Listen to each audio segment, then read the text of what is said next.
order. Regarding agenda item 1, public access to meetings. The meeting is open for public attendance. You may also watch the meeting remotely via live stream. Agenda item 2, we have meeting opening and roll call. Carlin, can you please call roll and verification of quorum? Mr. Robbie. Here. Ms. Portson. Here. Mr. Pope. Here. Mr. Summers. Here. Ms. Erler. Here. Ms. Rano. Here. Mr. Kowalski. Here. Mr. Campos. Here. Ms. Bushman. Here. We have a quorum. Thank you. If we could please stand for the pledge. I pledge allegiance to the flag of the United States of America and to the republic for which it stands, one nation, under God, indivisible, with liberty and justice for all. Okay, we have agenda item 4. We have the Mandana Bliss Award presentation. The Mandana Bliss Award is a symbol of our deep appreciation for the unwavering commitment and outstanding efforts demonstrated by our staff members for educational excellence in the Stevens Point Area Public School District. It is named in honor of Mandana Hale Bliss, Stevens Point's our first school teacher and trailblazer, whose exceptional service and dedication continue to inspire us all. This award lends us the opportunity to shine a light on remarkable contributions made to this district by our staff and that recognize their exemplary service. So at this point, I'm going to hand it over to Corey to present the award. So congratulations to Carrie Borzella, who is a first grade teacher at Kennedy, for receiving the award tonight. I'm going to ask her to come up, along with fourth grade student Sophie Rosas, to tell a few words about why Ms. Borzella is so deserving of this award.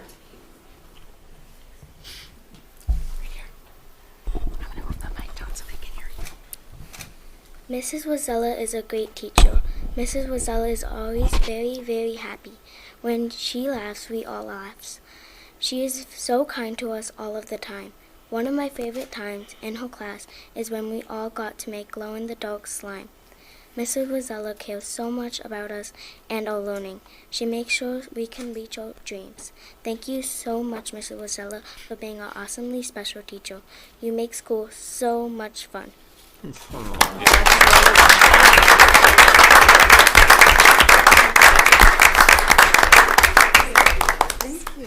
guys stay here. We're going to get our picture when she's done saying a few words, okay? All right. I just want to say thank you, Sophia. And when I had Sophia as a student, I couldn't hug her because it was in COVID. We were all wearing masks, and I was trying to teach her how to read. So it's so great. Thank you so much. That means the world to me, honey. Thank you.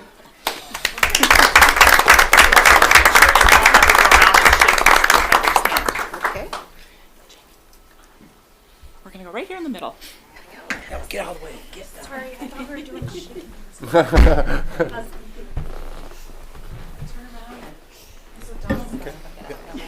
We're all smiling. All right, right at me. 1, 2, 3.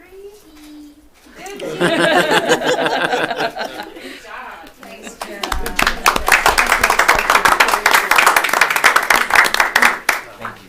Congratulations.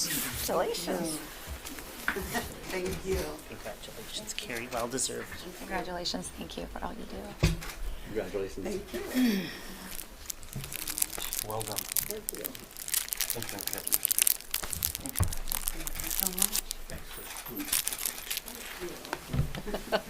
Congratulations again, Carrie. That was a beautiful speech, Sophie. Thank you. Yes. Okay, moving on to agenda item 5, public comments. Members of the public may provide comment pertaining to only specific items on the agenda in person or via email. Carlin indicated we did not receive any emailed comments, and we did not have anyone sign up for comments tonight. So moving on to agenda item 6, presentations. We were going to have the Student Senate representative report with Matt Frank, but good news to report, he is at the Future Business Leaders of America State competition. So good luck to Matt. We can't wait to hear all about it. Moving on to item B, we have the communication report with Sarah O'Donnell. Make that a little taller for me. All right, included in your packet is the 2024 March Communication Report. That first page is just the March focus, so really where most of my time was spent, not a really big surprise there, was referendum information campaign. So we finished up our second of 2 community forums, continued to update that online resource with accurate and updated information as we kind of tried to respond to questions that we got along the way. Kept up information in both our internal and external newsletters, as well as final video production of episodes 2 and 3.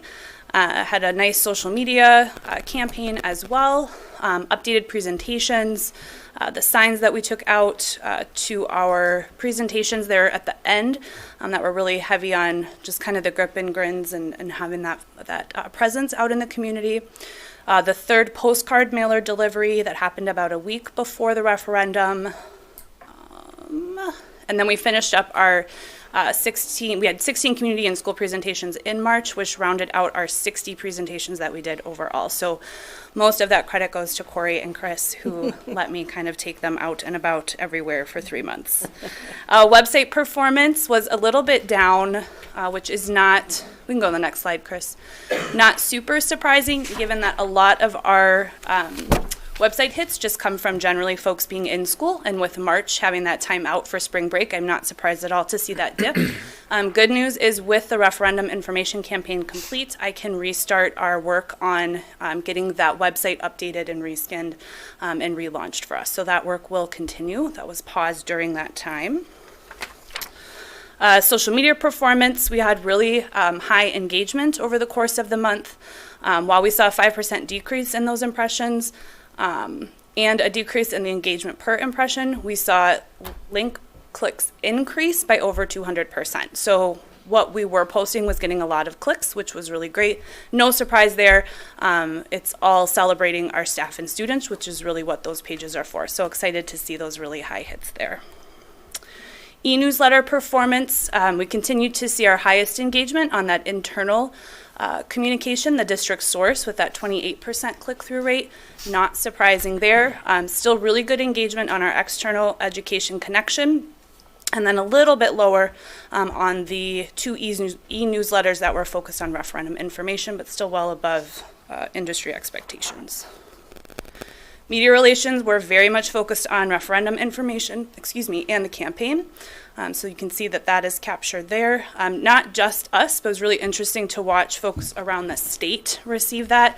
There were many districts that went to both operational and bond referendums on April, so we saw ourselves get kind of pulled into some of those publications that we may not have otherwise been included in. And then overall time allocation for the month of March, just taking a look at where I spent my time. Again, no surprises there. Referendum and communication-driven strategic work was really the bulk of that, referendum being the bulk of that, with the highest concentration of deliverables, really focusing on that social media content, community relations, web content, videography, and then that presentation design. Looking ahead to April, we get to do some really exciting celebrations. Teacher Appreciation Week will take place May 6th through the 10th. I'm excited to again take some of the campaigns that we worked on last year and move those forward. Senior spotlights have started already. It's always, I love, we ask kids to tell us what their best memory is from school, so that's been really exciting to see students reflect on teachers from kindergarten all the way through, as well as just some really memorable activities that they've been able to take a part of. I'm really excited. Next week I'm going to go ask some kindergarten classes to give me advice for seniors before they leave us, so we'll see what they tell us. And then we'll continue our Elevating Excellence series, and as I said, just taking a look at that website design and launch, trying to get that out the door as quickly as possible. Yeah, Dennis. Yeah, I just want to take a moment to thank you and Corey and the administrative team and the assortment of board members who spent so much time giving presentations and doing informing the public so they can make a good decision regarding a referendum. And it was a lot of effort by the administrative team and board members across the board, literally. So I just want to thank them for everything they did to make that information known to our public. Thank you. Any other comments or questions for Sarah? All right. Thank you you, very Sarah. much. Thanks, Sarah. We will move into the superintendent's report with Corey. Sure, I have a few updates for the board. First of all, I would like to congratulate Meg Erler Jim Lepak and Will Shetter, who were elected to our board. Both Jim and Will are here, so if you could give a wave so everyone knows who you are. Well, I thought we had to wait. Congratulations. That's Jim. Congratulations to those three. Also, thank you to everyone that actually got out and voted last Tuesday, and for the support that the community provided us with the referendum. This is just a great thing for our district. It's going to provide us the fiscal sustainability that we need to keep moving forward and doing great things for kids. In addition, we do have a Herb Cole Teacher Fellow, special ed teacher at PJ's, Amanda Broughton. Was awarded that. That's an amazing accomplishment. She was nominated by either a staff member, a parent, or a student. We're not sure which, but she's one of 100 teachers, and PJ's is one of 100 schools that will each receive $6,000 through the Herb Cole Foundation. Oh, very cool. Our food service program has done a tremendous job again. For the second year in a row, they won the Turn Up the Beat Award. It's a national award, and we are one of 4 schools in the state to win that award. So congratulations to Lori Epstein and her staff for all the great work they do, not only during the school year, but during the summer months as well. We have 3 special sports athletes that are going on to state competition or Special Olympics. We have 1 basketball player and 2 swimmers. So that's pretty amazing also. Summer school enrollment numbers continue to come in. We are feeling really good about those numbers right now. We've got 1,876 students enrolled in over 3,763 courses. So we have a great summer school program. We appreciate, parents sending their kids to us during the summer months for enrichment as well as remediation activities. April 22nd, we have a reorg meeting. I'm going to propose later in the meeting a possible date change. We've got a couple board members that have some conflicts, so we can talk about that at the end of the meeting. But Carlin will soon be sending out an interest survey to every board member, asking what your interest is in serving on seats on the board or on committees. In addition, thank you to Renaissance Learning, who donated 3,600 Eclipse glasses for all of our elementary students today. Victoria Whitmarsh, there were some shipping issues. She actually had them all delivered to her home over the weekend, and she divided them all up by elementary school and had them delivered this morning. So thanks to Victoria and Renaissance Learning. That was a huge donation, and all of our students were able to partake in the Eclipse today. We also have staff appreciation on May 6th through the 10th. I just want to thank 6th our... through the 8th. It's in here wrong. It's the 6th through the 10th. Yeah, thank you, Alex. I just want to thank our staff. We have amazing staff, and I've said this a million times, and I'm going to continue to say it. Our staff are our most valuable resource. We need the best people in front of our kids, and I believe that we have a tremendous staff. So I want to thank them not only that week, but for everything that they do throughout the school year and during the summer. We have some legislative updates. I'm going to turn it over to G here, who has a couple, but I just wanted you all to know that the governor did just recently sign several new laws into effect that will impact school districts. There was a wide range of different things approved. We've not yet gotten legal guidance, but we'll soon be getting that, and we'll make sure that we implement according to what that legal guidance is. So with that, G. First of all, this came from the U.S. Supreme Court, March 26th. It was reported. It goes along with our role as board members, what we can and can't do, and about social media. So I'll read their ruling. It'll be real quick. The court held that a public official acts on behalf of the government only if the official both, 1, possessed actual authority to speak on the government's behalf on a particular matter, and 2, purported to exercise that authority when speaking in the relevant social media posts. You explain that. No, I'm just kidding. Okay, so that was their, okay. So that Now it'll be up to a lot of interpretation by everybody. Yes. And Corey mentioned the acts that have been signed into law by Governor Evers. There were 16 that were on his table. He vetoed 5 and signed 11. And we all got that in our packet. You can see what those are about. And then I did listen to Representative Van Orden's congressional hearing for the 3rd District that we all got in our mail. And it was about 47 to 50 people listening in from the district that I could see on the list. It was a Zoom meeting, so you could see that. There were about 10 what I would call, what would you call them, wonks, like people that help the committee with all their technical information and stuff like that on there. And it was a little disappointing there was no congressional meeting or hearing. It was Van Orden was talking to the chair of the House Education Committee on the phone as she walked from one meeting to the other, and that's what we were able to listen. And you could ask questions. That was it for that, and that's it. That's the legislative report. Thank you, today. G. Okay, and in relation to the spring election results, wanted to thank both Judy and Miguel for your service. And all right, moving on to the consent agenda, agenda item 7. This includes the minutes of the prior school board meeting from March 11th, 2024, the approval of the schedule of monthly bills, and employment recommendations. So moved. Second. Okay, Carlin Caldwell, please. Due to the schedule of monthly bills. Mr. Pope. Yes. Mr. Campos. Yes. Ms. Rano. Yes. Mr. Kowalski. Yes. Ms. Portson. Yes. Mr. Robbie. Yes. Ms. Erler. Yes. Mr. Summers. Yes. Ms. Bushman. Yes. And motion carries. Thank you, Carlin.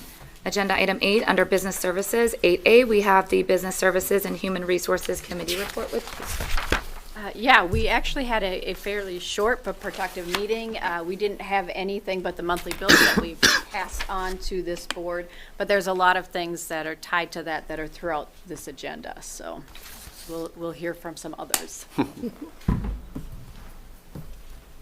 Okay, and moving on to agenda item 8B, we have the approval of resolution designating school district depositories with Dr. Owens.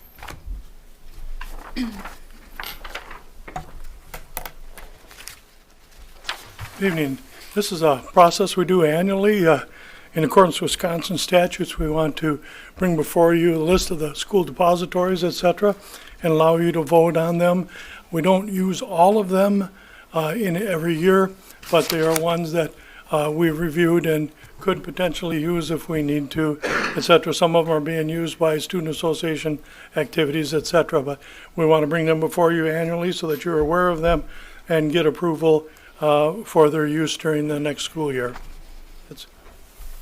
I'll make a motion to approve the resolution designating financial institutions listed below as qualified public depositories for funds of the district. Second.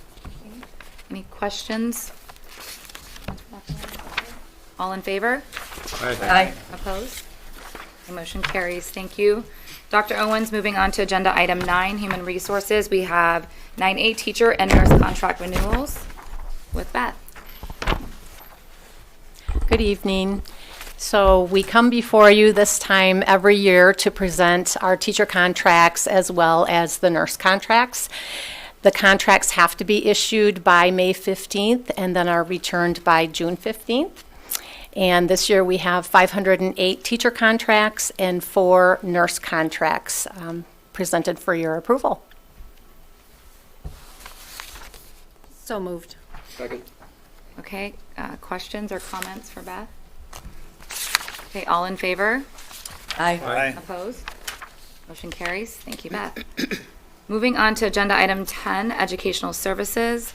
We have the Educational Services Committee report with G.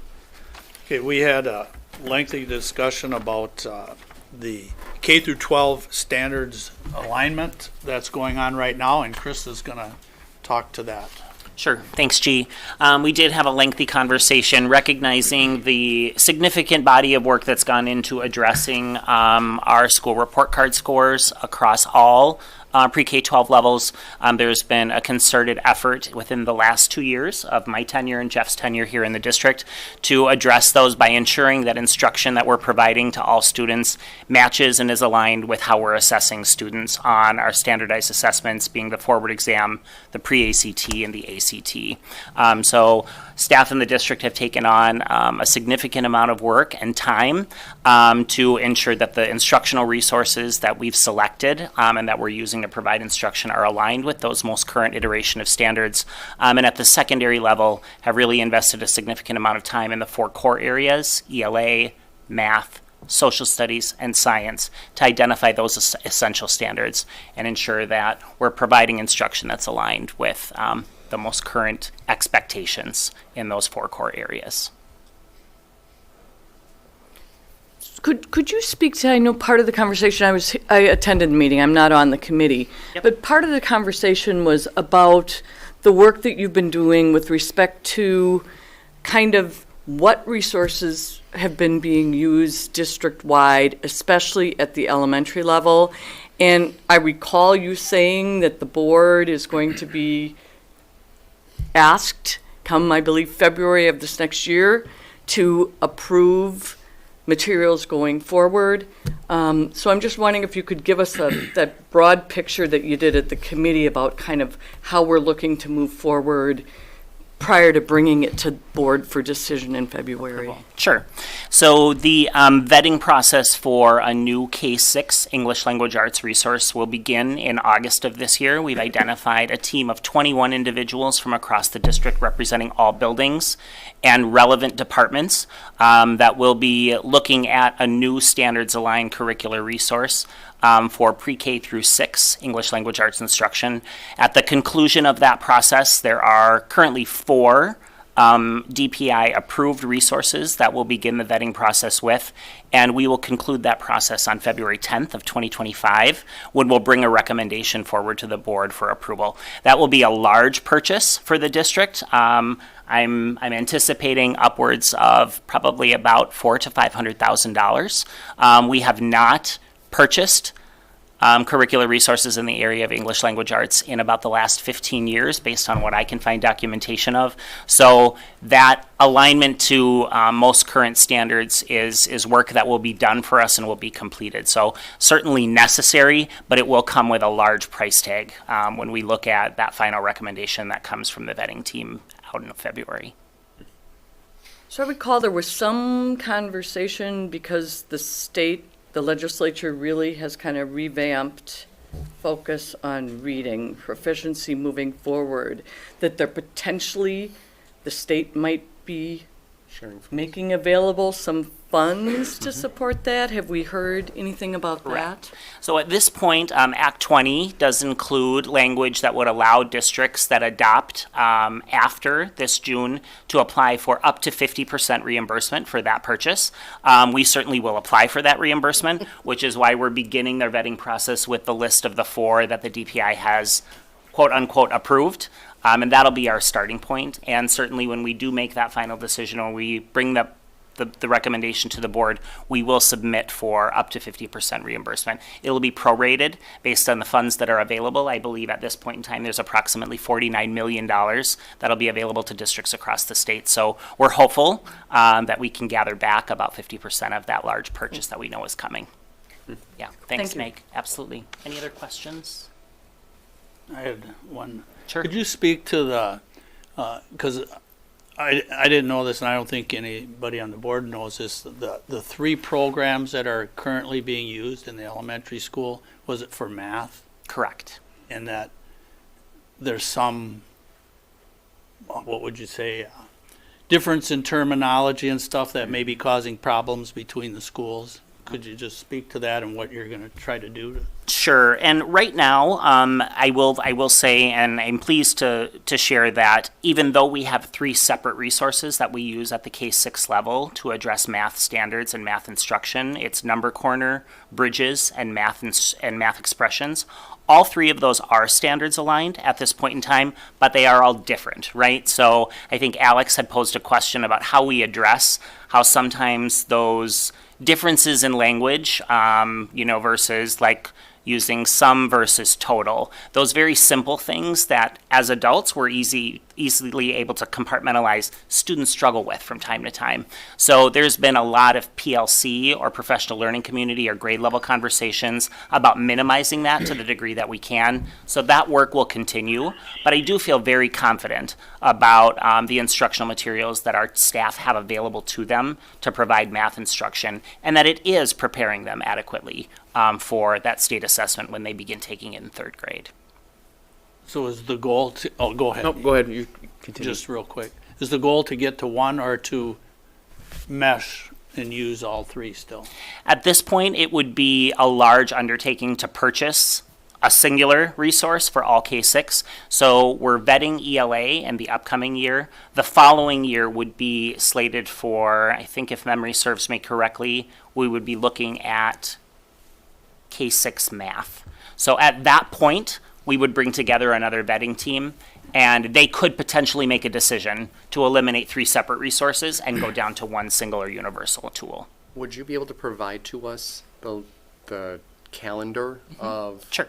Yep, it's available on our website. Is it? So it's the curriculum adoption cycle, and the board approves that every year in August or September. So we'll bring that back this coming fall, right? If there's any changes or revisions that are necessary there, but that cycle now is aligned with what the DPI has laid out in terms of plans for revising or updating curricular standards for each respective core area.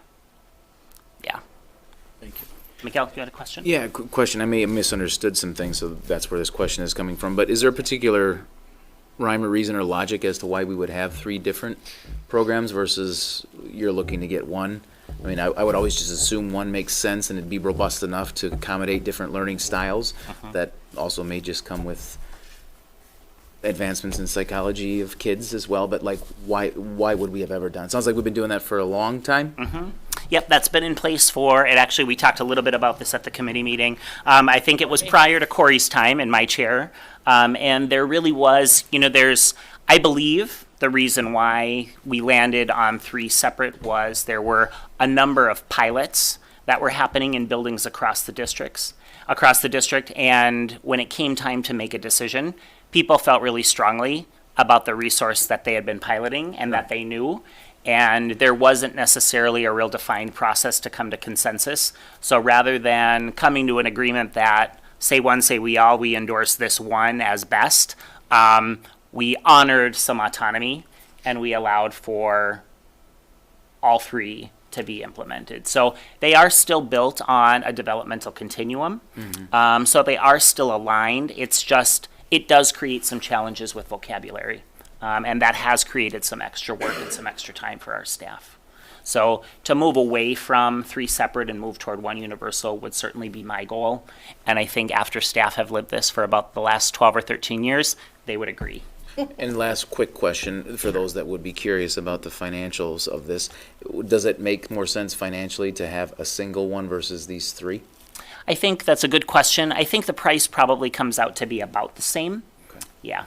So it's not a significant difference. However, I do think that publishing companies have come a long way in the last, I would say, 5 to 6 years in terms of embedding both intervention and enrichment resources in their tool. So that is something that isn't necessarily present in all 3 that we have available to us now in math. I believe Math Expressions in grade 3 through 6 does an okay job of that. Not as confident in the intervention or the enrichment components of Bridges or Number Corner. Okay. Thanks. Appreciate it. Sure. So I guess one other question. I mean, and, Sure. and I heard it at the committee, but I think it would be good for the community because it is a huge undertaking. So we have 9 elementaries, and you're talking about 4 different potential resources that we'll be looking at. Yep. How do you, I guess, how many people are on the committee, and where do they come from, and how are they chosen? I mean, is it a representative across all elementaries, maybe grade levels? I don't know. If you could just give us a description of kind of how you pull that together. So there's a total of 21 people, an odd number intentionally, right? So that we can come to consensus at the end of the process. And that team was brought together with input from our full administrative team at the elementary level, and we do have representation from all 9 of our elementaries. We also were intentional about including representation from our technology department to evaluate the tech component of the tools that we will be evaluating. We also were intentional about including special education reps, academic interventionists, and folks who really would be leveraging the data components and the assessment components of the tool. So that really is how that team was brought together. So yes, we have primarily a primary and or an intermediate rep from each building, and then those other stakeholder groups that I just referenced, so that we are really getting a good cross-representation of the district and the district needs. Thank you. Yeah, sure. Any other questions? Okay, good questions. Thank you, Chris. Yeah, absolutely. Okay, moving on to agenda item 11, student services. 11A, we have CISA 5 contract 2024 to 25 with Jenny.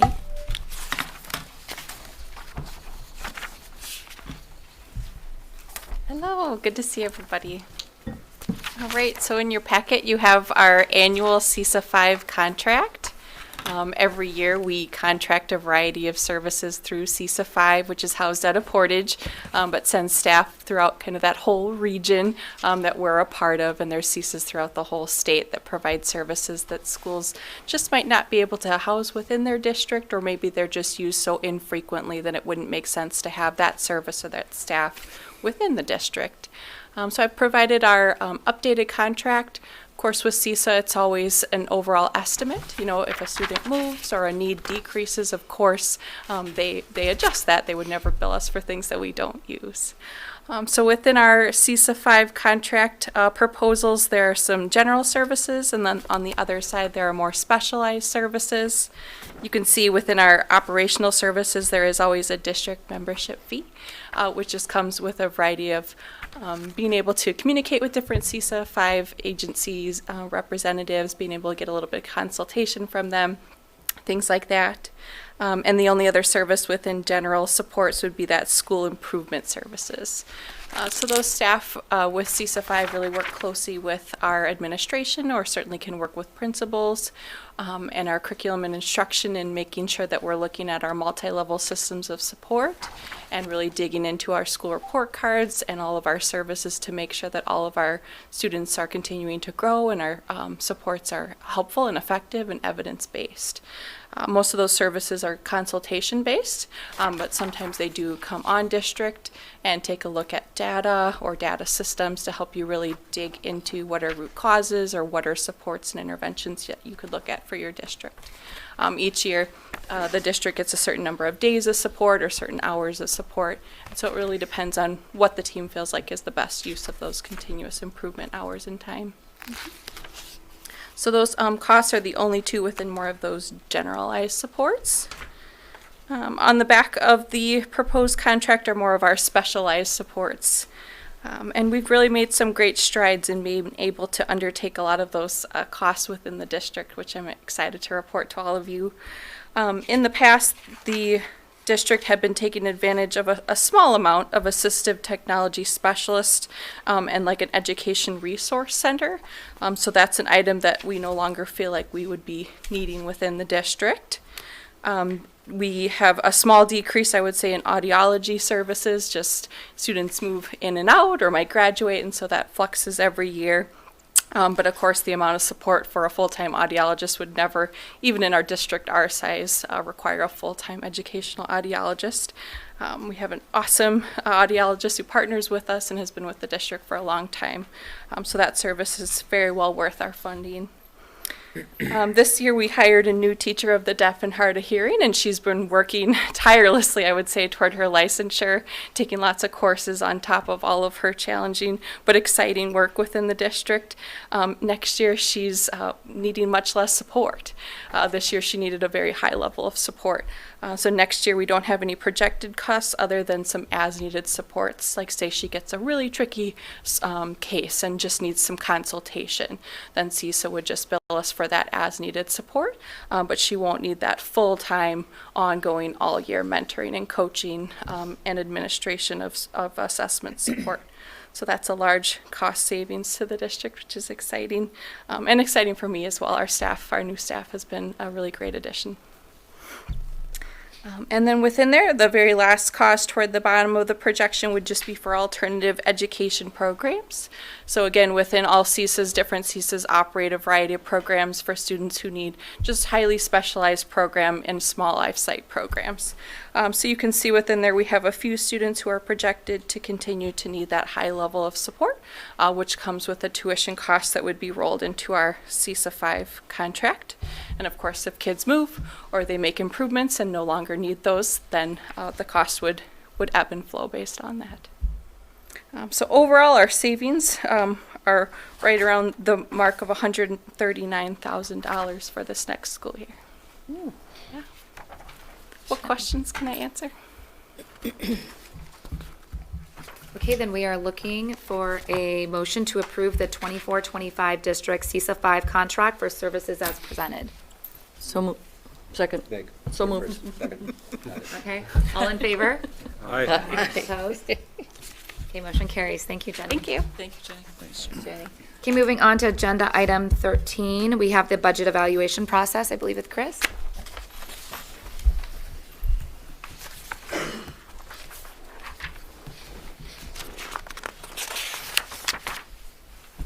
Sorry, I never could start this up.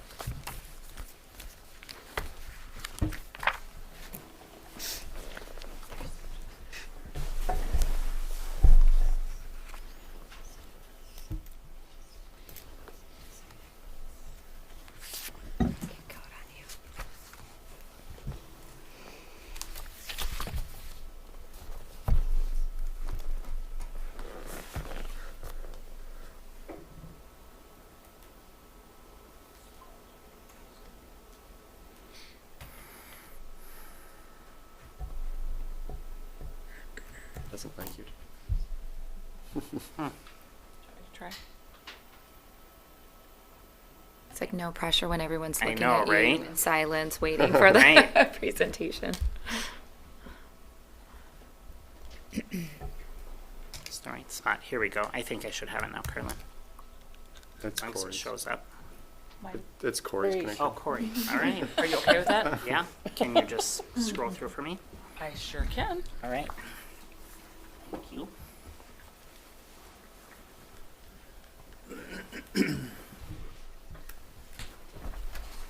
Well, thanks, Jen.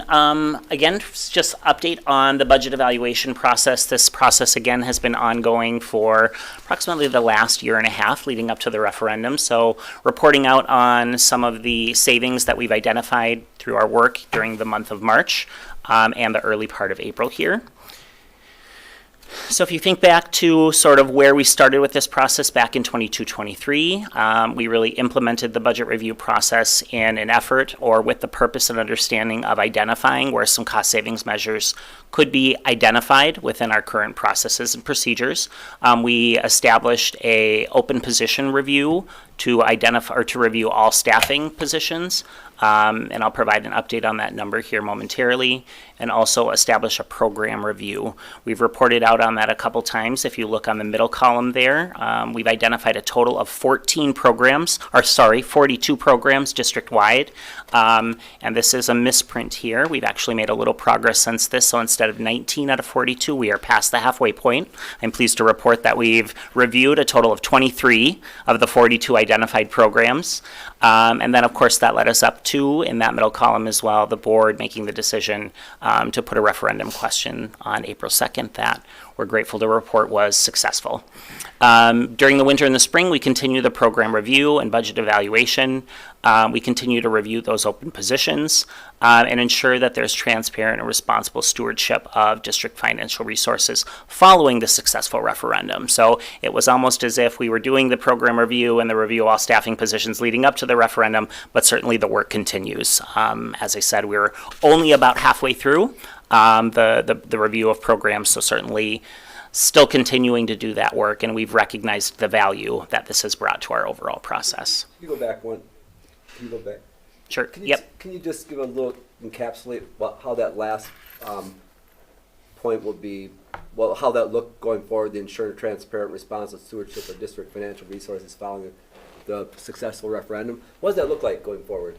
And I talk a little bit about that on the last slide, Dennis. It really is, I think, about recognizing that some cost savings that we've identified, Jenny just reported out on a few of them through our CISA 5 contract, so we count those as cost savings, certainly. But we've developed the internal capacity to be able to absorb those. I think we want to also be really mindful of where do we make decisions based on where we can make some actual cuts. So in other words, putting some teeth in the process to really look at where are we making some real decisions about where we can save some additional funds and preserve that within our budgeting process. So I'll talk a little bit about that when we get to some of the staffing reductions that are new and will be part of the update in this month. But suffice it is to say, you'll continue on a monthly basis to let us know about those savings that you found through the process and through other means, and we appreciate it. Thank you. Absolutely. So here are the 42 programs again, that are the 23 programs that we've been through. So we have completed the review of co-curricular clubs, co-curricular athletics, early childhood special education, guidance, school social workers, and program support teachers are what we refer to as PSTs. Also 4K, early childhood special education. So those services that we provide for our 4K eligible students was also a program we review, as well as PODS. Currently, we have 2 additional programs that are under review, and we're collecting data on elementary chorus and band, as well as academic interventionists, which, as you know, was a program that was implemented 2 years ago, and the impact that that is or is not having on our overall levels of academic performance. The program evaluation, again, no update on this particular slide. We've eliminated a total of 9 courses. Many of those were a result of the change in schedule at the junior high for the upcoming year, some of those every other day courses. We completed the review of 3 comparable school districts, their demographics, their report cards, and their 712 offerings as part of their course sequence to see how much ours was alike and or different. And we continue to monitor programming that's in alignment with our graduation requirements at the secondary level. So as we look at each of these programs, obviously the 2 we're currently reviewing now are quite specific to elementary, more difficult to draw that direct connection. But when we look at those core area programs like ELA, like math, like social studies, like science, like world language, we're able to create some direct parallels between what impact we're seeing there and our graduation requirements. So as you're looking at these programs, I know with the review of programs, and I mean, each of these programs is very substantive, very extensive, and they've been around for years and years. So is part of the system taking a look at what improvements can be made, what may be happening that, that is outdated or doesn't need to happen anymore, because and again, I'm not assuming that Chris, that administration, but are teams then able to take a look at these areas to really be able to dig into, so when we're talking about looking at them, that we're really substantively going to be taking a look at what's being provided, how is it being provided, and do things need to change, et cetera. And I think at this point, Meg, really the review process has been more focused on just the data collection. So what you're alluding to, I think, is an essential next step. We have not gotten there yet. Mm-hmm. Yeah, so that idea of bringing teams together to sort of look at the findings and then make decisions about what potential improvements or revisions we could make to programming, I believe that work will be an essential part of the process. We just haven't gotten there yet. Yeah, but I think it's a really good point. Okay, thank you. Chris, can you speak to, you talk about the review of the 3 comparable school districts, the 7 to 12 offerings, any variance or, any outliers, or are we very much aligned to the other 3 that we've compared to? And I think when we looked at them, Jen, we because as we looked at our school report card compared to some of those districts, we were lower. Right. In all of the instances, we were the lowest at our high school or at our senior high school. So we anticipated that we would see a significant difference in course sequencing, and we didn't see huge differences.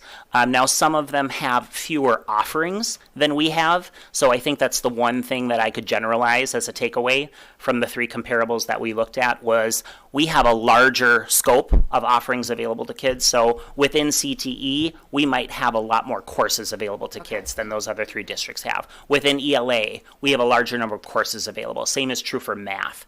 But in terms of the required sequencing, that was pretty similar. Okay. Yeah, so that was affirming. Oh, G? When you said lower, what did you mean by that? I meant our overall school report card score at SPASH was lower than all 3 of the comparable For districts that we testing looked at. scores. Correct. In terms of staffing, which is also part of the overall budget evaluation process, to date, we've reviewed a total of 220 staff positions. 196 of those positions were categorized as fill as is. 15 are currently frozen, and we're scheduled as a full cabinet team this Wednesday to review those 15. We left them frozen, as you know, and you've heard up to this point, until after we had an outcome on the referendum. So now that we have that, we'll be able to address those 15 frozen positions and make decisions about whether or not we're posting them as is or we're making a decision to eliminate. And lastly, there were 9 positions that were decreased or eliminated. I do want to highlight here that this does include 4 staffing positions that were reduced as a result of declining enrollment, either at the elementary level or at the secondary level. And I'll highlight those here on the next slide if Corey's able to get that to come up. I'm glad this is happening to you and not just me. Right, this is not just a Chris problem. I've got it here. Discouraging. It is. It could be like atmospheric effects of the eclipse or something. Yeah, maybe that's what's going on. We'll go with that, say Meg, that. right? Say it. Yeah, we can say that. Disney Plus, My kids were watching that when I left the house today. yes. He's not going to let me do it. It's not going to come up. Okay, that's all right. It's on, it keeps kicking out over here too. Do we say pay our cyber bill this month? Right? That would be great. Well, I think we have. Yeah, I think you have there's just 2 slides left. Yep, so I think I'll continue a couple of the budget reduction and control items on the next slide. We've seen those figures. There are a couple changes here and a couple updates that I want to highlight. I referenced the 4 additional staffing reductions that we were able to realize as part of our review process. We were able to reduce 3 total FTE, or number of sections, at the elementary level, so K-6. So rather than 155 total sections district-wide, we'll be running a total of 152. We also were able to decrease an overload at the secondary level, which was an additional cost savings, and an additional 0.65 decrease in staffing at the secondary level. So total, that equates to approximately about $375,000 in savings. Now, I think, Dennis, to your point earlier, can you talk a little bit about that last bullet? What does that mean in terms of really being intentional about good stewardship to the budgeting process, passing a successful referendum? I think, you know, the decision to decrease those 3 sections at elementary, it does keep us in alignment with policy guidelines in terms of class size, but we're very near the top end of those. So there are a couple of sections at a couple of buildings that I'll have to keep a very close eye on throughout the course of the summer, realizing that we could potentially need to add another section at any one of those buildings. Washington is one, Bannock is another. At this moment in time, we've realized a reduction of a total of 3 FTE, but I want to share publicly here that that could potentially change as we make our way through the summer and enrollment numbers ebb and flow, which they typically do. So I don't want to in stone say that those decisions are made, but at this moment in time, we have the ability to realize those 3 additional reductions. The couple of other things that we were able to realize there, Jenny referenced. Oh, sorry, G. Was Dennis, I thought you asked Dennis something. He was just reaffirming the fact that I had questioned about what that would look like, and he indicated this is what it's going to look like moving forward. Yep. And I had a question. Sure. Are the positions that are right now decreased, they're not, like, we're not telling anybody that has a job, you don't have a job next year. It's through No, attrition? Through things like attrition, that? correct. Yep, through attrition and/or retirements. Okay. Good clarification, G. Sorry, G, my whole point was that, we passed this referendum. It was a close referendum. Anytime you have those kind of funds put into a district, everybody, whether they support it or not, wants to know that that money is going towards the goals that were indicated, it's being spent wisely. So I think as a board and as administration, we just want to be able to have those monthly discussions about this is how we're using the funds, this is why it's so important we have the funds, this is how we're going to utilize it to improve our education, this is how we're going to use it to retain our quality staff, so that people know that we're following through on the promise we made when they gave us their votes to support that. Simple enough. Right, and I will applaud, the team that's been involved in the program review process and the budget evaluation process. There really has been a lean into fiscal responsibility and being more conservative. So the idea to, eliminate those 3 sections at elementary probably wouldn't have happened in a typical year. So I think it's important that we're sharing that with the community and the public, that there definitely is a conscientious effort to adhere to the promise that we made to lean in that direction. So we'll continue. Obviously, the ongoing work is to continue the program evaluation with the purpose of identifying and implementing cost-saving measures. Meg made a great segue earlier into kind of what's the next step once we've completed those large program reviews, potentially bringing teams of people together to say, if 3 comparable districts don't offer this number of courses in a particular area, is this something that we might look at doing, and might that result in some additional cost savings? I think the answer to that could be yes, but again, that's work that will have to be coming and will come in the upcoming years.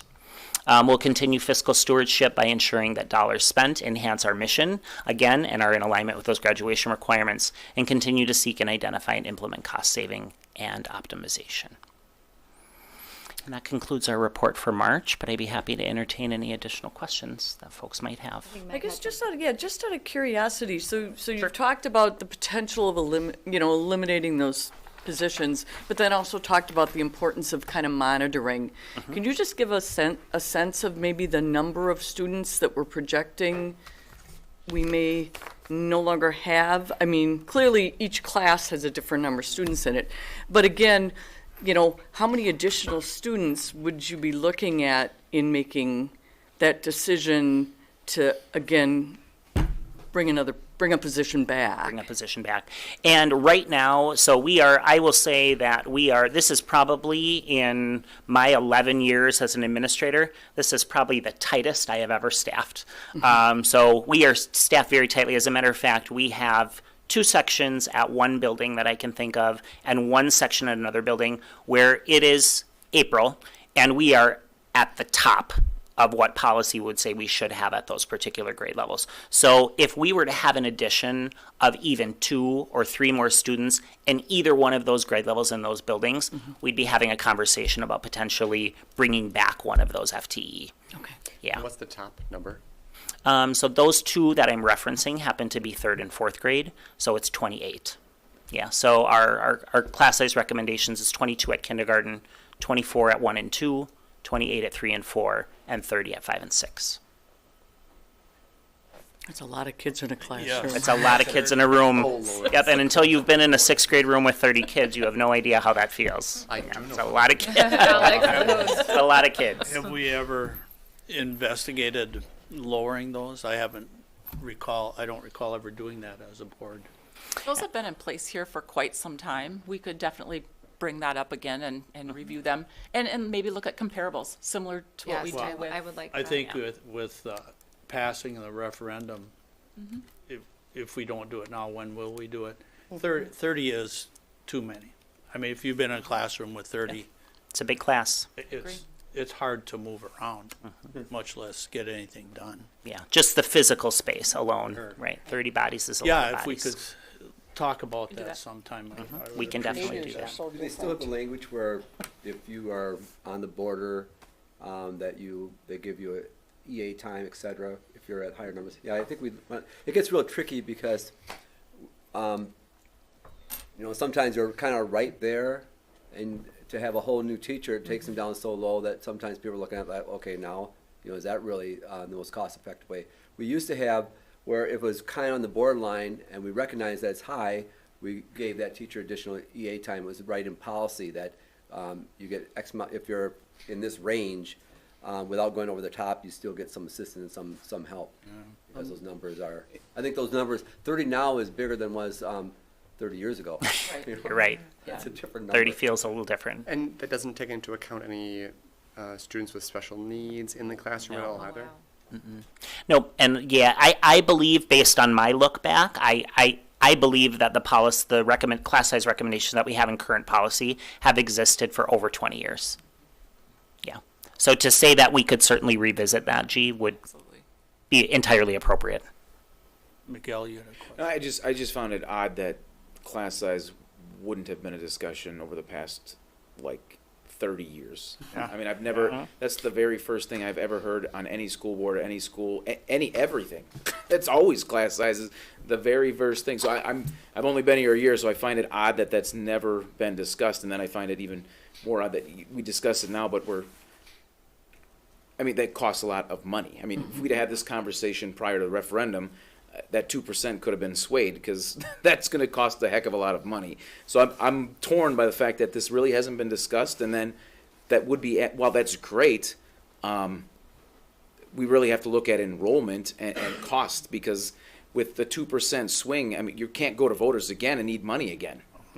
I'm just saying, I won't be here next year, that you should use caution when you're going to go down that road. Yes, I'd love my kid to be part of a 10-person classroom. Wouldn't we all? But I don't want to fork over another 14 million either. So just food for thought for this board. Class sizes, go ahead. Oh, it's just when, Stephen's point, our school district has 9 elementary schools, and we have K through 6 in each of them, and some are 2-track and some are 3-track. There are a lot of classes across our district, and so we have some classes that are high, we have some classes that are low, we have some classes in the middle. I mean, I think it's a real, every year I've got to believe, it's a struggle for administration to be working with each of those elementaries, within each of those classes, not only to maintain parity somewhat with respect to numbers, but also, as you noted, with respect to demands that potentially individual students within those classes are potentially presenting. So it's not like we're hitting 30 in every classroom in every one of our schools. It's very, I mean, again, I don't do the work, but I've got to believe it's incredibly complicated, to watch that and to adjust as necessary, because who knows what could happen between now and August, Lots September. of fluctuation. Lots will happen. That's right. Do we ever readjust school parameters, like Roosevelt is this area, and It's on my list, Alex. It's on my list. That's going to be a huge undertaking. Yes, that is. But it needs to be done. But it needs to be done because Plover is blowing up, and Point itself is It will not. likely be a goal of mine for the next couple years. We did Ben and PJ's. Or Dennis. Well, Kennedy. Kennedy. I mean, but Kennedy. We added Kennedy to PJ's. Added Kennedy to PJ's. That was, people could opt in, was it for this school year? And then the shifts The was next 3 years. Next Yep, so 3 we started, years. So they could and family, yeah. feasibly cycle through Ben still if they wanted to, but then at the conclusion of that 3rd year, Right. all Kennedy students would go to PJ's in an effort to balance enrollment.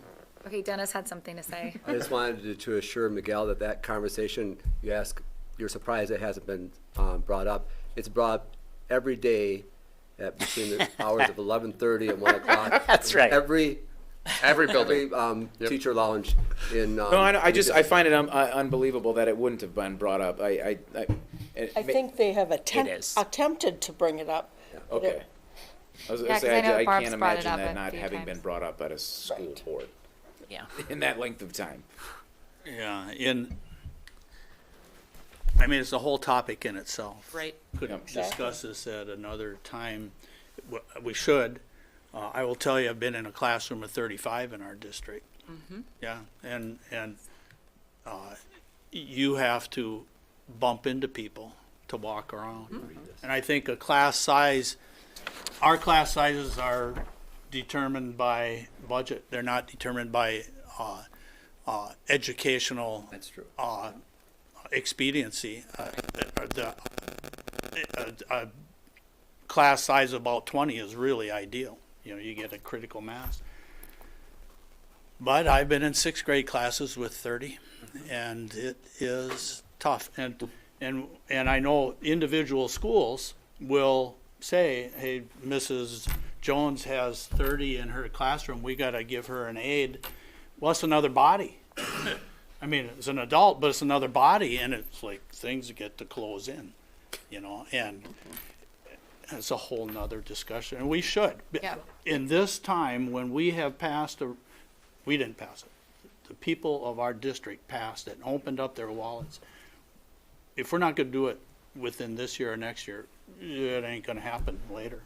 you We will know. most definitely Yeah, bring I that think back. Corey More to has it come. Because noted. financial walls will be closing in again. Yep. Okay, well, thank you so much, Chris. You're welcome. Thank you, everyone. Good questions and comments. Moving on to, I'm sorry, just one other thing. It isn't about class size. Do you mind, Jenny? Sure, yeah, Just yeah. quickly. I know we do a lot of comparables, I know, irritating. you know, and when we get into the pay and benefits stuff, we're gonna do a lot of comparables. I asked about comparables. But every time we bring it up, I get a little discouraged because I want to see us be better than the other districts around us. I want to see us be leaders, and I think we are in some areas. But to compare us to comparables, I always want to think, well, we got to do one better. Can we, you know, given the limits that we have and stuff like that? Well, all right, comparables are good, but can we do better, Meg? I think so. And Try I think to that's the anyway. next topic. Yeah, yeah. I'm gonna hold my comments, but I think it's a valid comment, but I think that's gonna be next Thank you, conversation. Jen, for letting me oh, say no, that. yeah, you're welcome. Okay, so moving on to the next agenda item, we have 13B salary and benefits proposal, and I'm gonna hand this off to Corey and Beth. Okay, so our process each time this year is to bring a salary and benefits proposal before the board and before the reorganization meeting. Tonight, I've got Tom and Beth here who worked alongside me over the last year on preparing this proposal. In addition, we have representatives from M3, who is our insurance broker. So I'll go through the presentation, and then if you wouldn't mind, save your questions for the end, and then Tom, Beth, and our reps from M3 will answer any and all questions that board members have.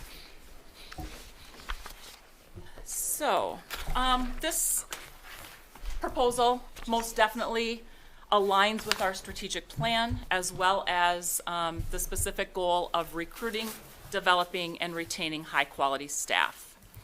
It's important to note that currently we have no employee groups that are union certified. It's also important to note that teacher contracts must go out on or before May 15th, and then teachers have until June 15th to let us know if they are going to sign that contract and come back to work for us. Goals of this salary and benefit proposal is to provide more equitable benefits for all employee groups. I'm recommending that the board do take action on this tonight. It allows for us to then just issue contracts once to staff rather than doing it twice. It allows for minimal confusion. Oftentimes when contracts go out and it doesn't have their salary for the next year, staff oftentimes get confused with that. It allows for adequate time for education and communication. And it also, we know that we have a board reorganization at the end of the month. Here, it's important to show that competitive salary and benefits support retention and recruitment efforts. And staff turnover, we know, has a detrimental impact on both students and the organization as a whole. Recently, there was a staff member that provided this quote, and they said, "It's not just about the numbers, it's about feeling valued and supported in our roles as educators. This district's commitment to ensuring we're compensated fairly allows me to focus on what I love to do most, teaching and making a difference in our students' lives." In the chart on the right-hand side, you will notice I've got the turnover rates for teachers in our district, and as well as the district overall with all employee groups. These are very similar to our comparable districts, and they are below both the state and national averages. Can you go back to that just one more Absolutely. time? Will we be able to get a copy of the? Absolutely. Is it in our email? No, but Okay. this slide shows that the proposal for the salary is a 4.12% wage increase, which is CPIU, and which is what we've provided our staff since 2018-19 school year. It includes a base building for employees. I would not recommend doing the base building and supplemental like we did last year. I would encourage us to do a base building for this next year. It also allows for us to add additional steps on the BA salary schedule and the master's salary schedule to exclude people from moving off the scale, which has been a goal of this district for quite some time, and it does not have people frozen at the top any longer. I would like to propose we continue with the sick leave payout, which would be available to anyone who is at least 57 years of age or older, and they have 20 local years of experience or WRS experience. I would propose that we increase the payout from $50 a day to $100 a day up to 120 days. And you'll see later what the cost of this is. We've also made sure that in our costing slide, we've allowed for the maximum liability exposure. So we know how many eligible employees could take this benefit, but we also know that not every one of those eligible employees will retire at the end of this school year. We are better able to align our benefits amongst employee groups because of statutory flexibility with no current certified union groups. I would like to propose that we have available to all employees a 403 match of up to $1,500 annually, and allow for the 4 current employees that have a 2% match in their contract to continue with that. But any new employee that comes in and all other existing employees would have up to that $1,500 match. The sick time to personal time conversion, I would like to propose that we convert 3 days of employees' sick time to personal time based on an individual's scheduled workday. And we continue to pay out up to 3 personal days at the current sub rate for the employee, or roll any remaining personal time into sick leave. I would also propose that we allow the $750 per year for all employees for the graduate credit tuition reimbursement.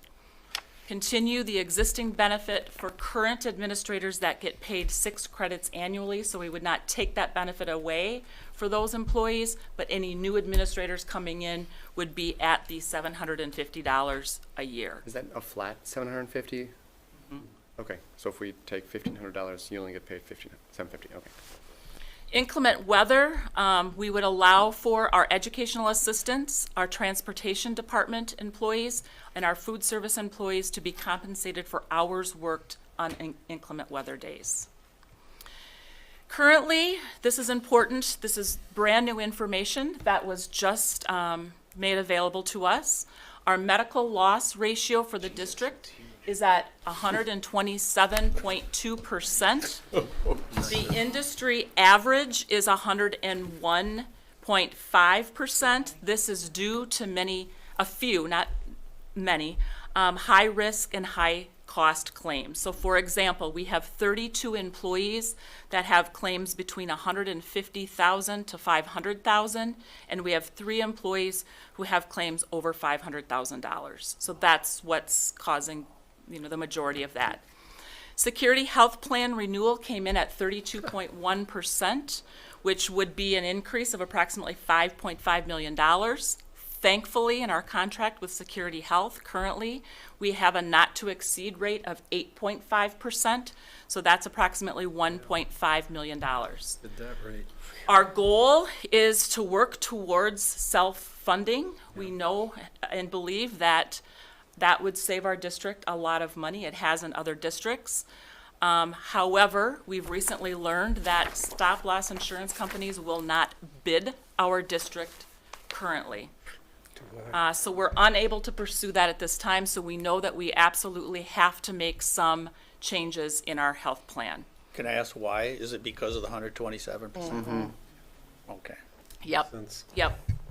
So we will be proposing that we make some changes effective immediately, increasing deductibles for all employees. So a single plan would increase by $300, and a family plan would increase $600. We also would like to pursue a contract with a direct care provider, and I'm going to talk a little bit about what that means. It means that we would have a near-site clinic right here where employees could go for preventative and smaller type things. We know that 70% of all lifetime healthcare issues can be addressed at the primary care level. Unlimited office visits would have a copay of $10 for non-preventative visits, and it would count towards the deductible. We know that doing this there would be less costly referrals. We would pay a monthly flat fee of $37.40 to that direct primary care provider for each member that's older than 2 years of age. We would like to pursue Inovia Health because they have clinics currently in Stevens Point, Weston, Marshfield, Appleton, Antigo, De Pere, and Clintonville, and they're pursuing opening other clinics in other places across the state. We also know that going in this direction would potentially save approximately $1.1 million in claims to the district. So the recommendations would be, currently the single plan is at $3,200 for a deductible. The employee pays only $1,600 of that. We would recommend going up the $300 to $3,500 for the deductible, and the employee would pay $1,900 because we have the health reimbursement accounts. Family plan would go from $6,400 to $7,000, and the employee would be responsible for $3,800. So we would like to continue to explore with Inovia Health as a direct primary care provider at an approximate cost of $500,000, and there is no increase to our dental plan or our vision plan. So the total cost of this health plan would be approximately $1.8 million, which is considerably less than the $5.5 million at 32.1%. The cost to fund the salary and benefits portion, the 4.12 wage increase would be $2,169,461. We know we have 15 employees that are retiring and submitted that documentation to our HR department on February 1st. So the exact cost of the sick leave payout of those 15 employees is $88,745. However, our maximum liability for that would be $758,635. The cost for the estimated TSA 403B match up to $1,500 is approximately $387,865. That number came from the number of current employees that have a 403B match set up already. We know that if we offer this benefit, we're likely going to have more employees sign up for a 403B plan. If every single employee in the district took this benefit, the maximum liability would be $1.5 million. We don't know how many will.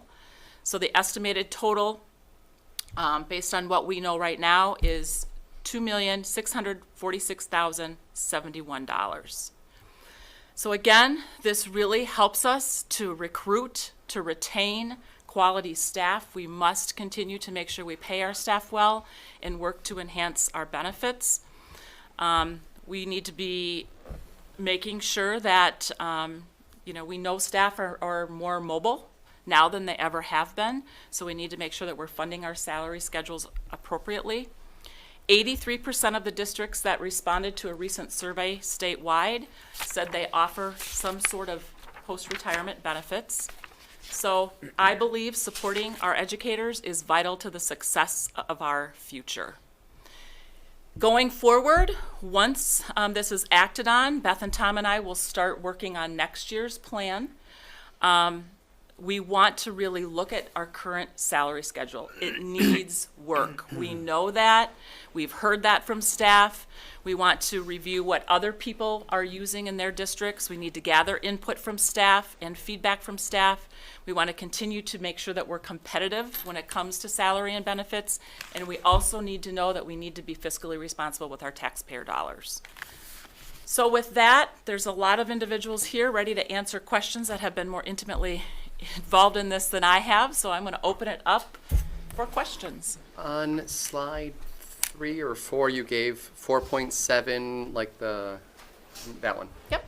You said when we started giving more money CPI, we had a reduction in the amount of turnover. I see no reduction, I see an increase.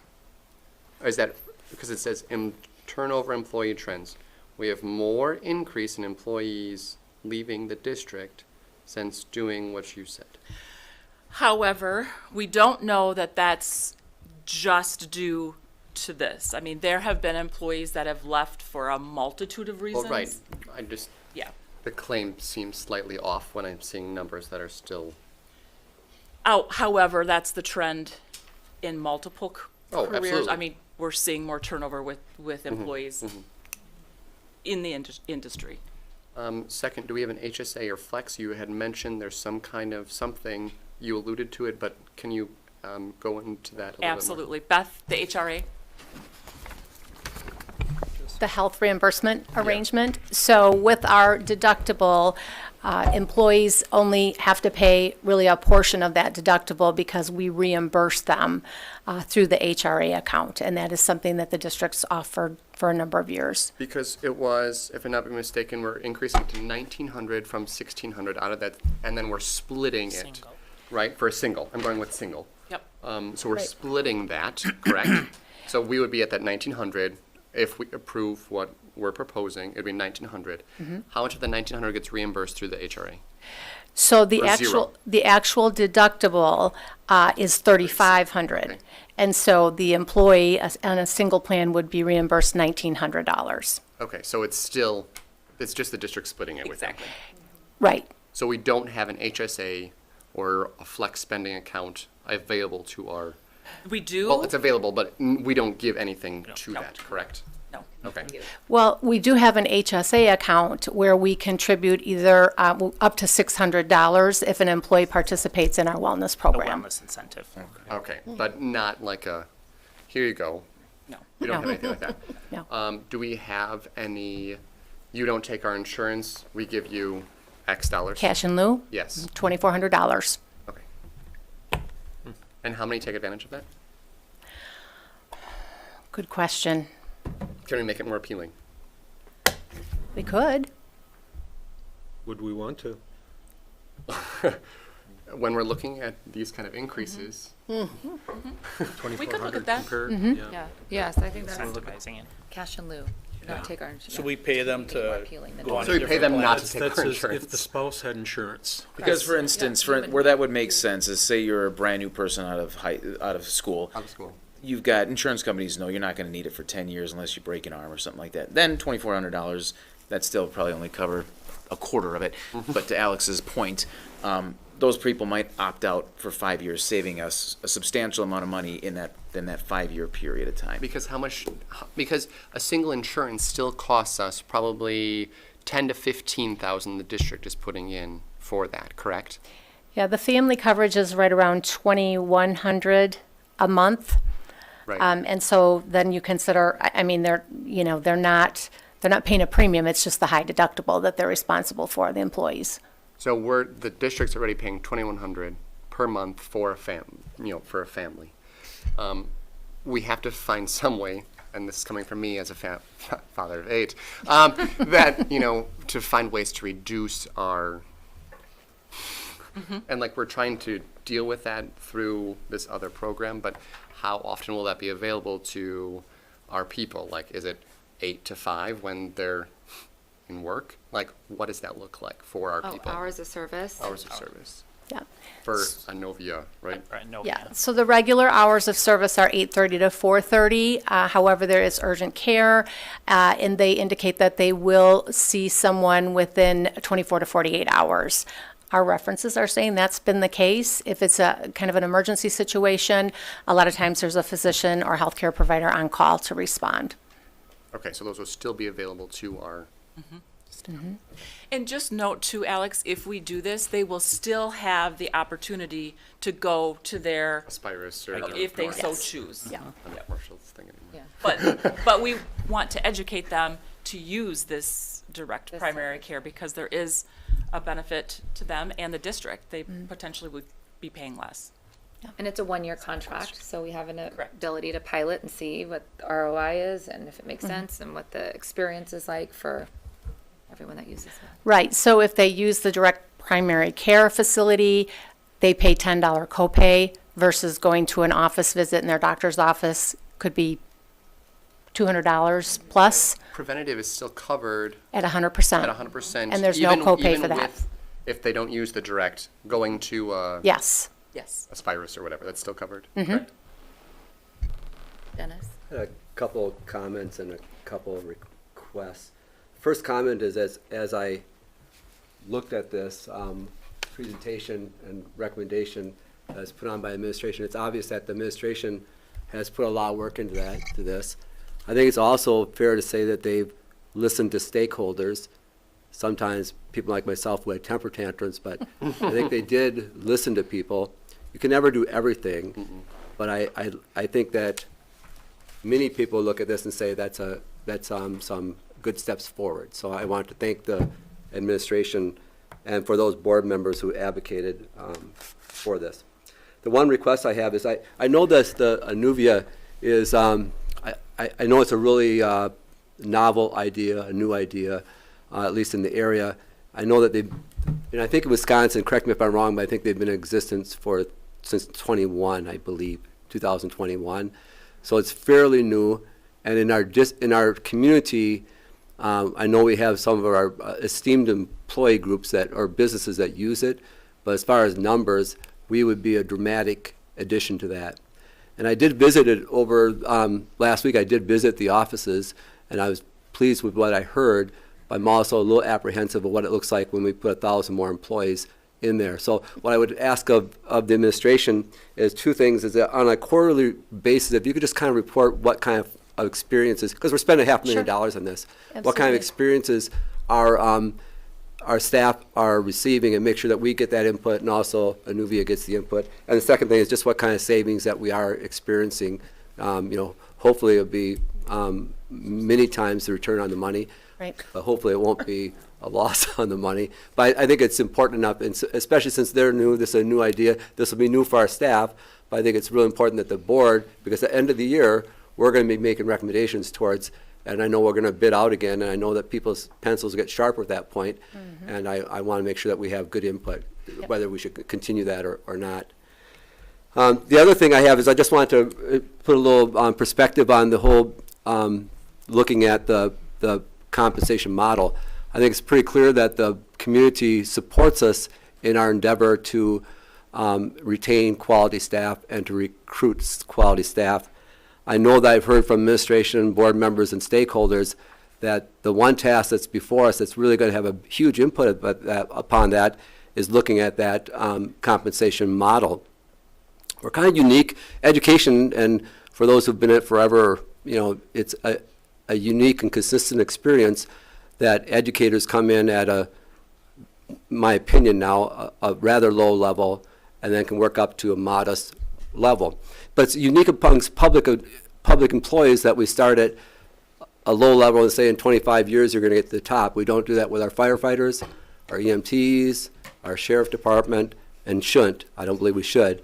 But it's unique upon public teachers that we do that.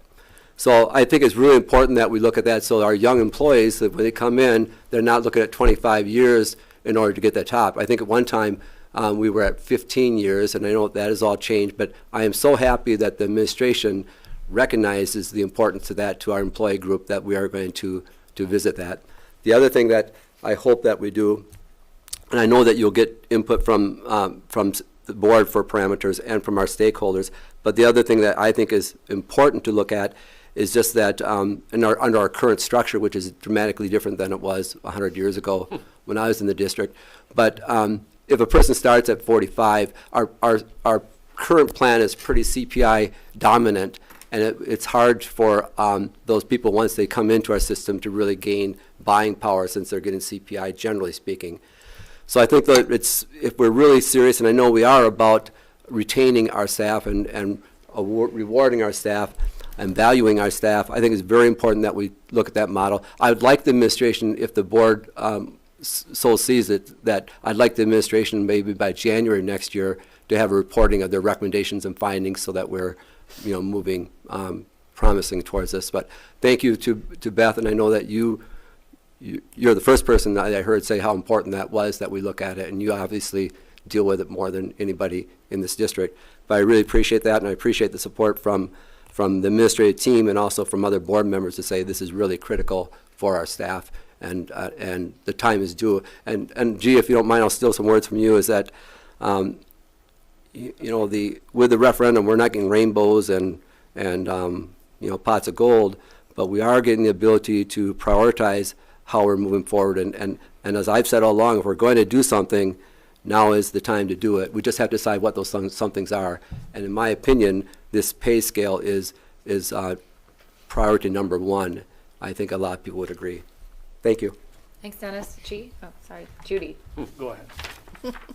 Do we do spousal surcharges for insurance? We do not. What's that mean? That means that if, say, You you and are. your spouse, yeah, we're married Thank you. and, yep. And we both have the opportunity to have insurance. Right. But we decide to go with one instead of the other. Some companies actually have a spousal surcharge, which is a small fee, but it's a fee saying, I've opted out of mine, but now I'm gonna opt into yours. The slide you showed where I think it was 3,500 deductible, that slide, are there, what's the premium that the employee pays? Do they pay now? Zero. Okay, all right. Zero And- premium and zero copay. And Okay. zero. Yeah, that is good. No They're not copay, paying no anything. co-insurance, No, And not nothing. with the high. Nothing. unless it's an emergency room visit that Are there is in an emergency. lower Alex, would you like levels to of come work in the deductibles district? where I they can't. can pay a premium? No, we only have one One. plan design Okay. at Then, this time. I wanted to say the 3,000, the district match, the 1,500, that's incredible. I mean, that builds up. I mean, I just did quick calculations. After 30 years, it's 90,000, and it's probably 150, 160 with interest and all that. And if two people are on it, I mean, it's to me, that's like manna from heaven. We had that when I was in there, and it's incredible. Are we doing anything right now for a match? No, only those For the four 2%? that are at the 2%. We're Okay. doing nothing. That's a new benefit. Okay. Then I wanted to respond to something you said, Miguel, where young people come in on the plan and they don't really need the insurance, and we're incentivizing them by giving them $2,400 to not take the plan. I think it's, and I talked to a guy about this, a guy I mentioned to you that brokers these self-funding plans. He said it's the guys who require a whole bunch of money that you want to incentivize to get off the plan. The guys who put us up at 127%, and they're, and he had ways is beyond my understanding, but the young people don't cost us much at all. It's these people that they can be incentivized to, I don't know, move to a different plan or move to a different level in the same plan that can make your numbers look better and stuff like that. So this is the first I've seen a lot of this. This is a lot of numbers. I mean, these are a lot of decisions. I wish board members would have had this information about a week ago. Because right We had it now, several days there's just ago. there's all sorts of numbers. And I mean, I'm not saying that I'm opposed to anything, but I think the reality is we just passed a referendum by 52%, $14.5 million over 2 years. The first year is $8.75 million. We aren't even going to see that $8.75 million till almost 2 years from now. So we are looking at a structural deficit this year of $5 million, and we're looking at a potential, it's a projected $7.5 million structural deficit next year, because we will not see the referendum dollars then. Don't we get it And next year? no, because we've got to get it. It's just the way, not for the next school year, because we have our budget runs July to June.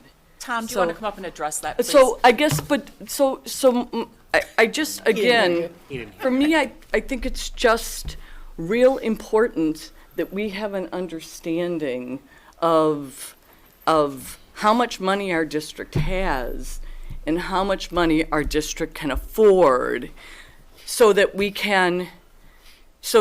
live up to our promise, which was to our community, that we are going to focus on a sustainable budget over a period of years, so we're not having to go back to referendum in the next 4 to 5 years. And so, I mean, and I'm not saying this doesn't do that. I'm just saying I'm having a hard time as a board member seeing all these numbers on paper for the first time, being able to wrap my head around the fiscal impact these collective decisions are going to have on our annual budget moving forward. And I raised that. I mean, I recognized we were going to be looking at this information tonight. I was aware of what CPI was for this year, and I have an understanding of the importance of that decision needing to be made.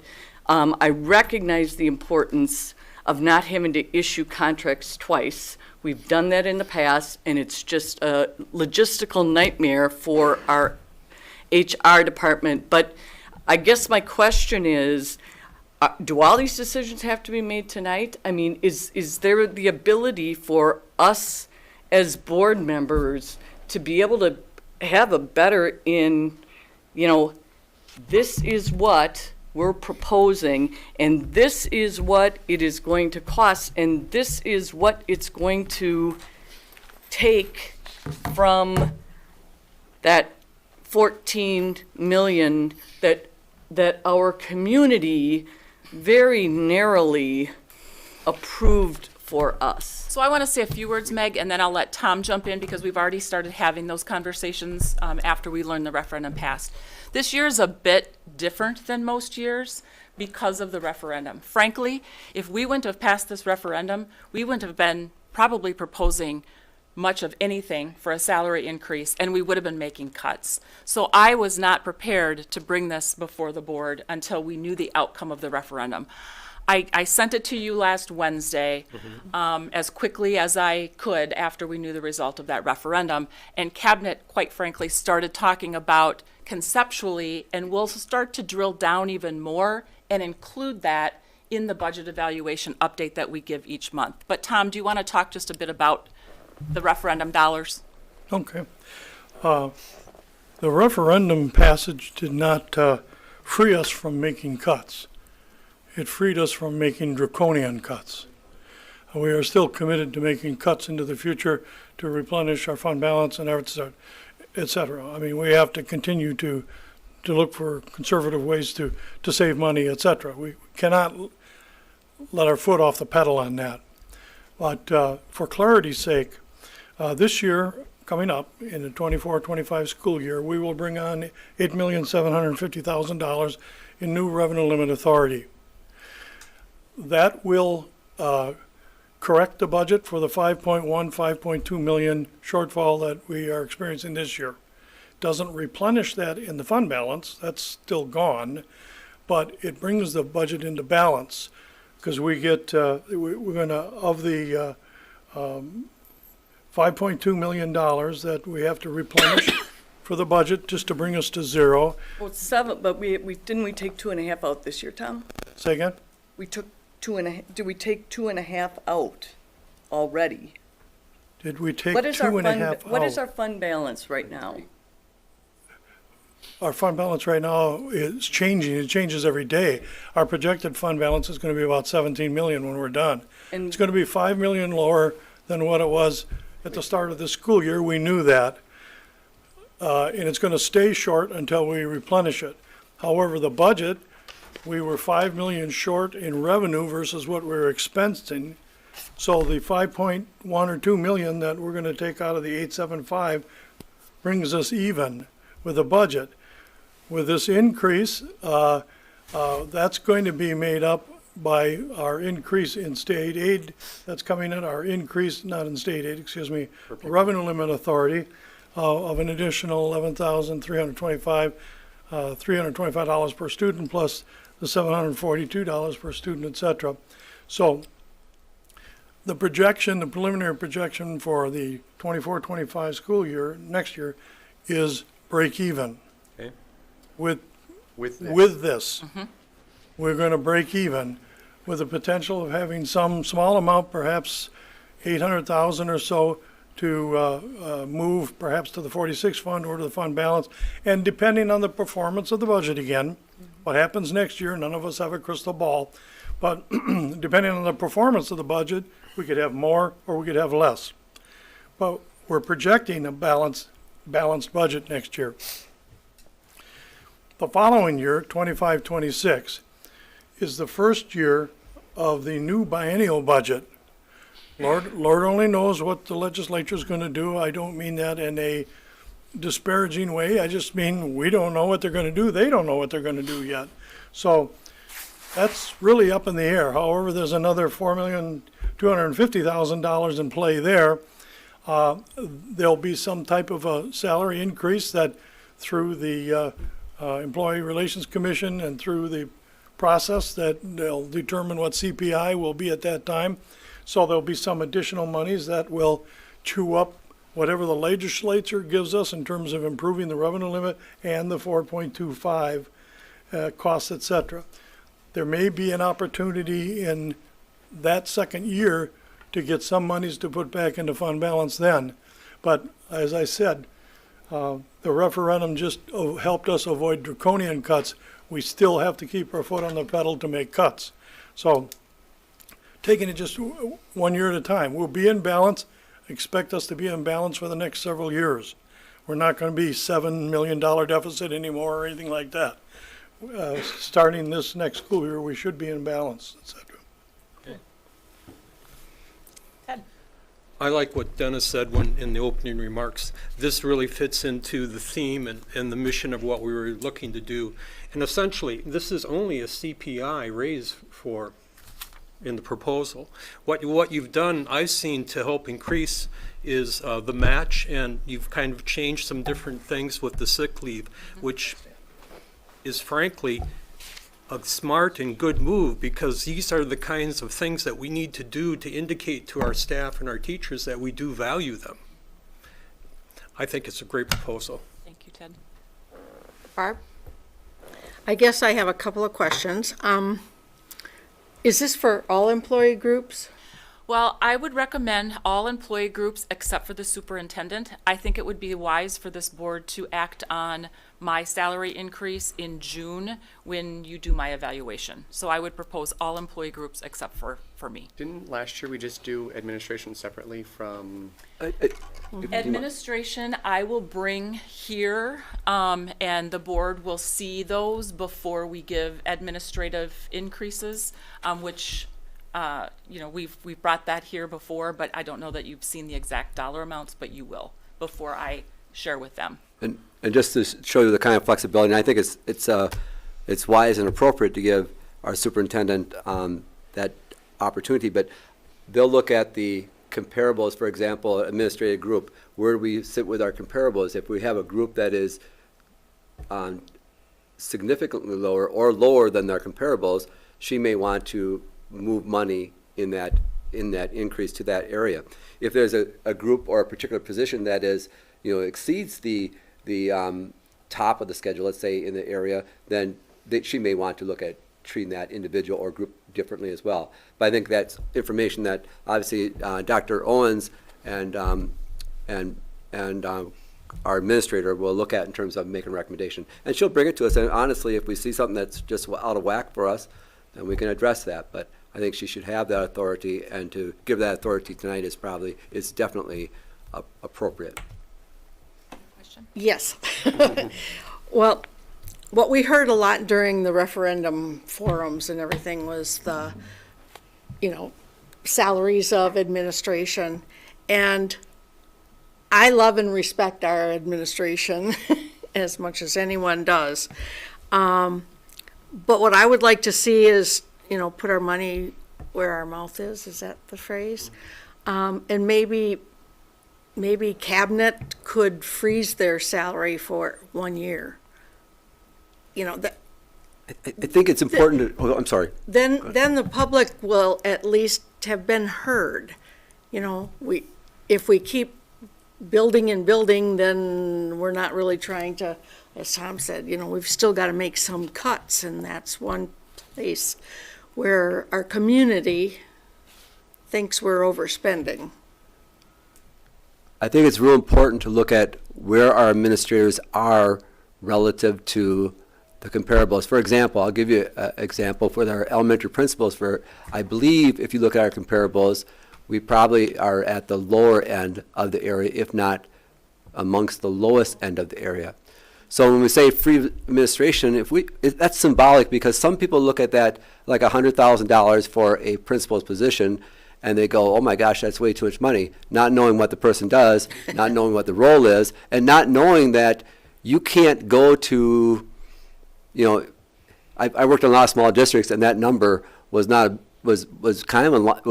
in line where other positions are. So I don't think we want to take and make our administration, have them be on the cross for this. Or I really believe that we want to treat them like we treat our other employees. Now, a lot of the things that we made, those changes we made tonight, Barb, were because we felt that in some ways that because of the way it used to be with the structure of unions and non-unions, et cetera, that we had some benefits that were given to certain groups that weren't reflective in the bigger group.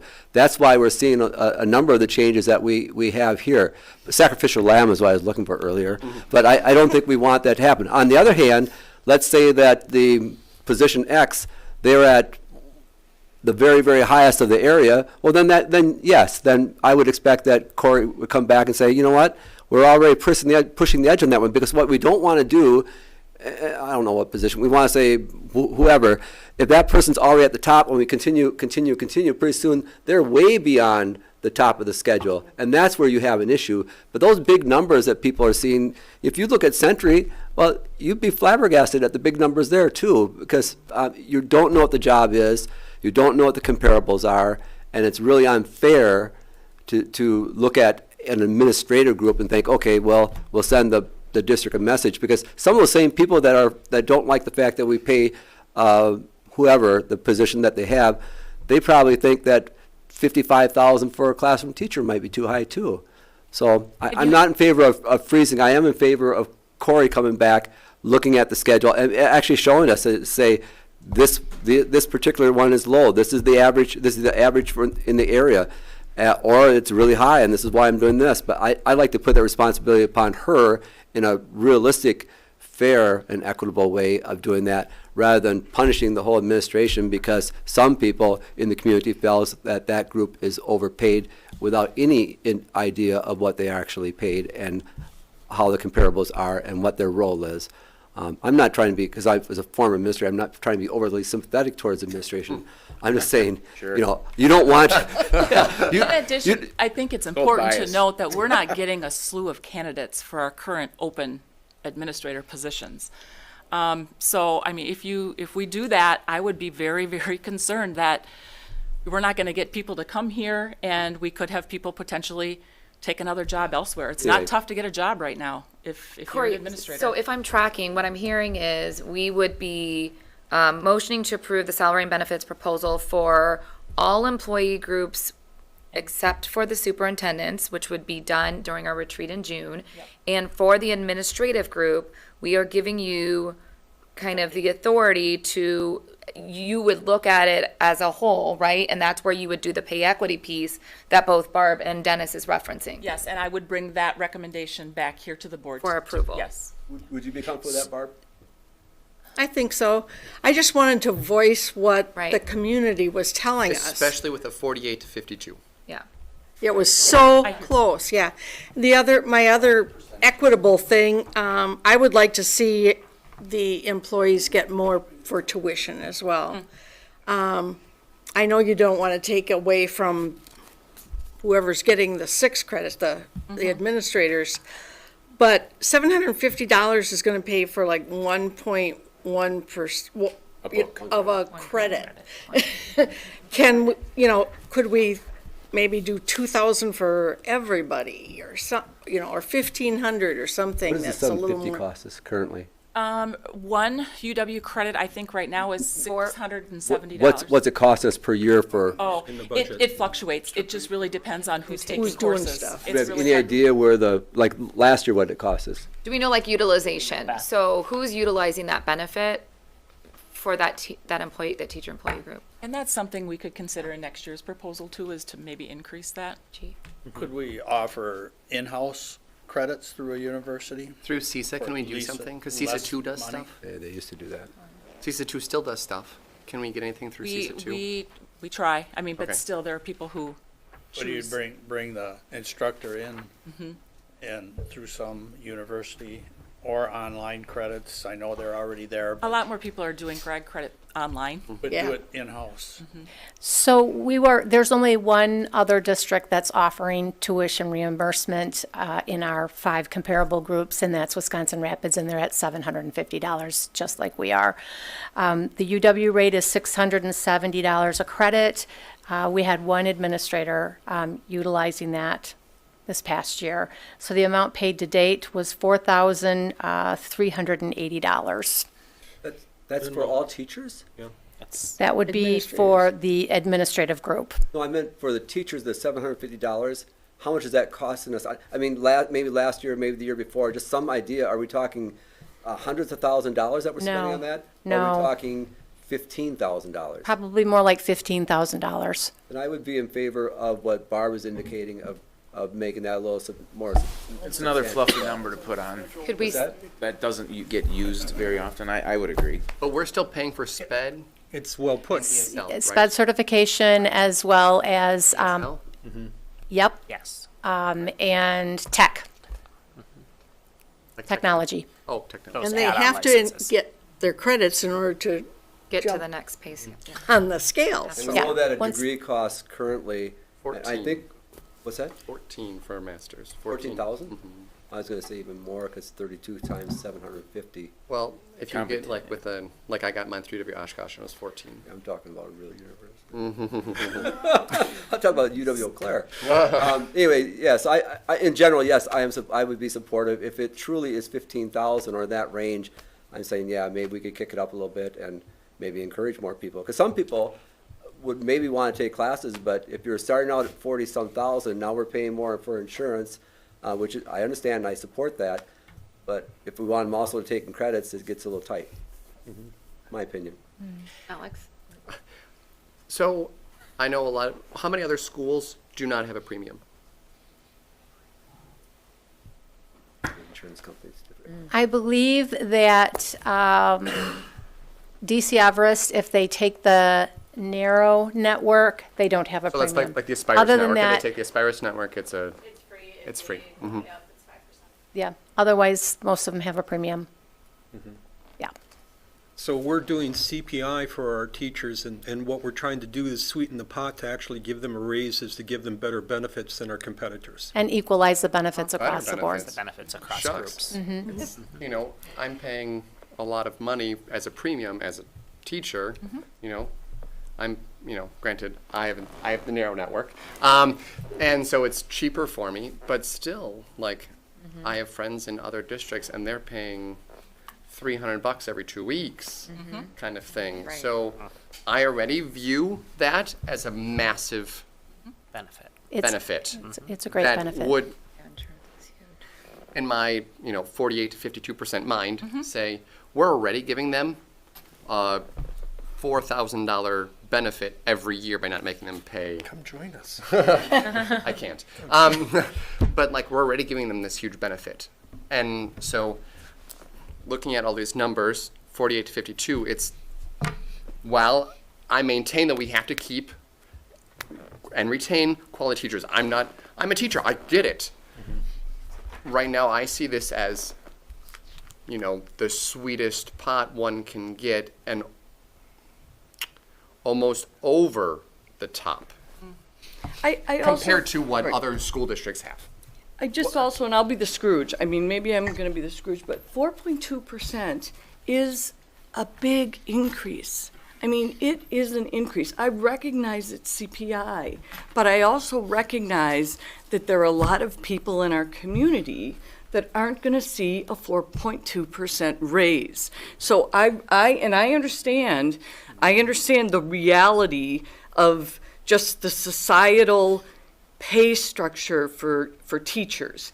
And I struggle with that a lot. I don't think teachers get paid anywhere near as much as they should get paid in that broad societal way. But again, I just think it's so important that we recognize that we just received funding from our community, and I think it's essential. I mean, we just spent over a year really, I don't want to say nickel and diming, but in terms of our budget savings, there was a lot of work and effort into finding savings and finding some additional revenue.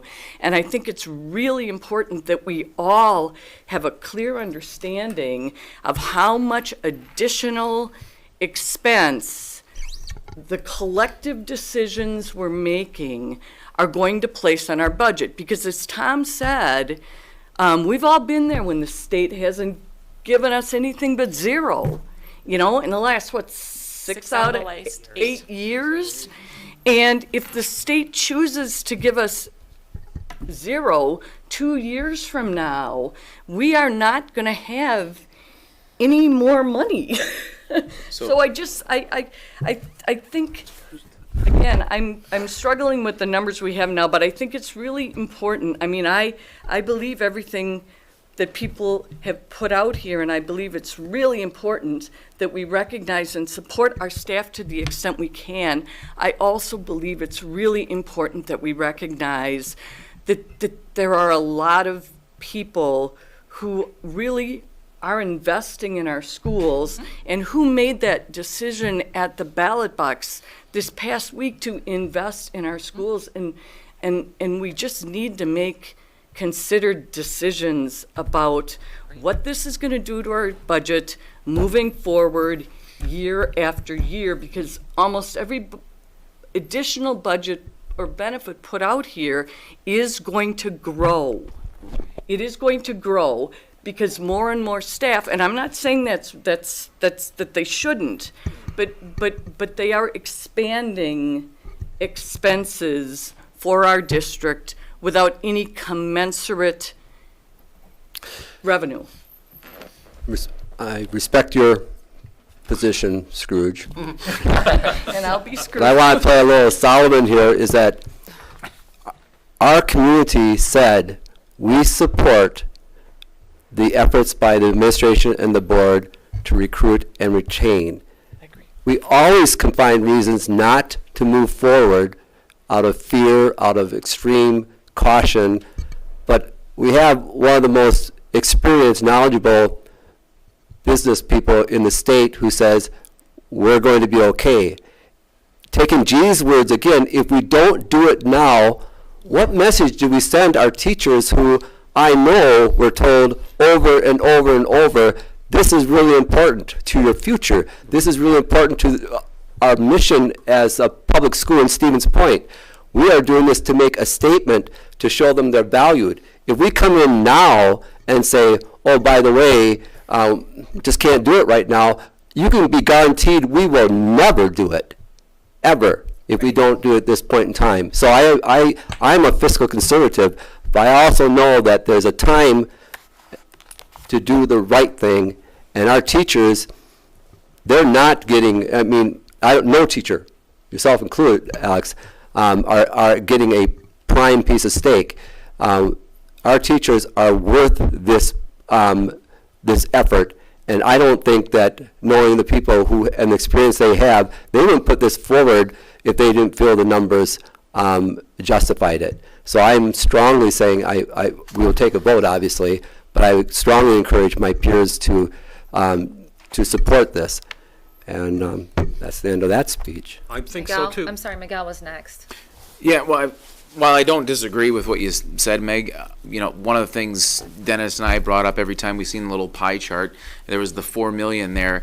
We've been telling the community about this since day one, and I'm not telling you whether I do or do not disagree with that pie chart, but I am saying that it was up there.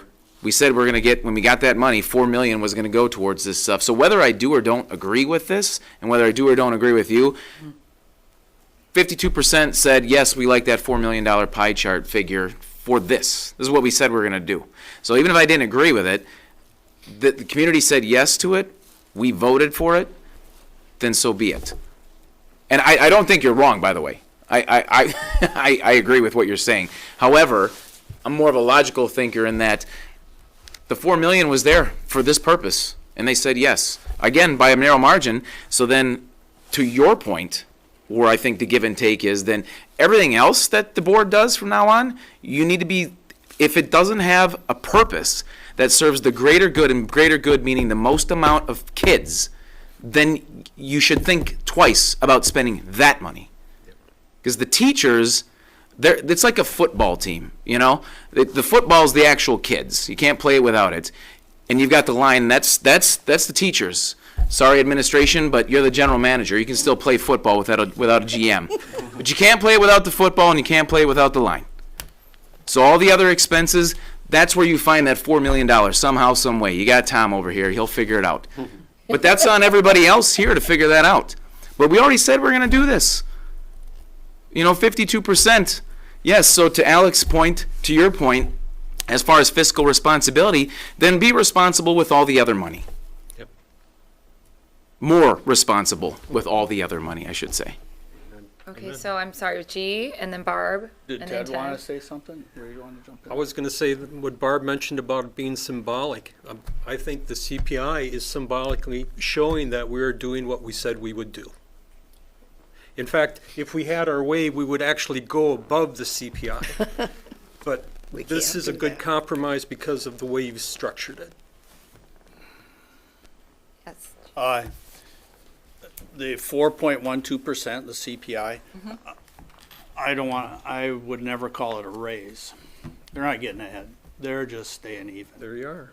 If somebody says to me, I make too much money, I'm going to say to you, no, you make too little. Okay? And I don't think anybody ever dreams that teachers make too much money. If you are, I don't know what planet you're living on. Benefits, I think they're wonderful. I have one caveat with those, because I lived through it. Benefits are the first things to go when times are tough. Frankly, if I was a teacher now, I'd say, no, just give me the money and the salary. I'll do what I want with it. the benefits, I've seen them taken away just like that. They went on before. But I'm not a teacher anymore. I think I personally like the benefits. I like the word benefit. You know? So I think Alex was saying this is like the top. Hey, yeah, I want it to be the top. We should pay the most of any district in the area. We're going to get the best teachers and administrators, and we're going to have the best district in the area.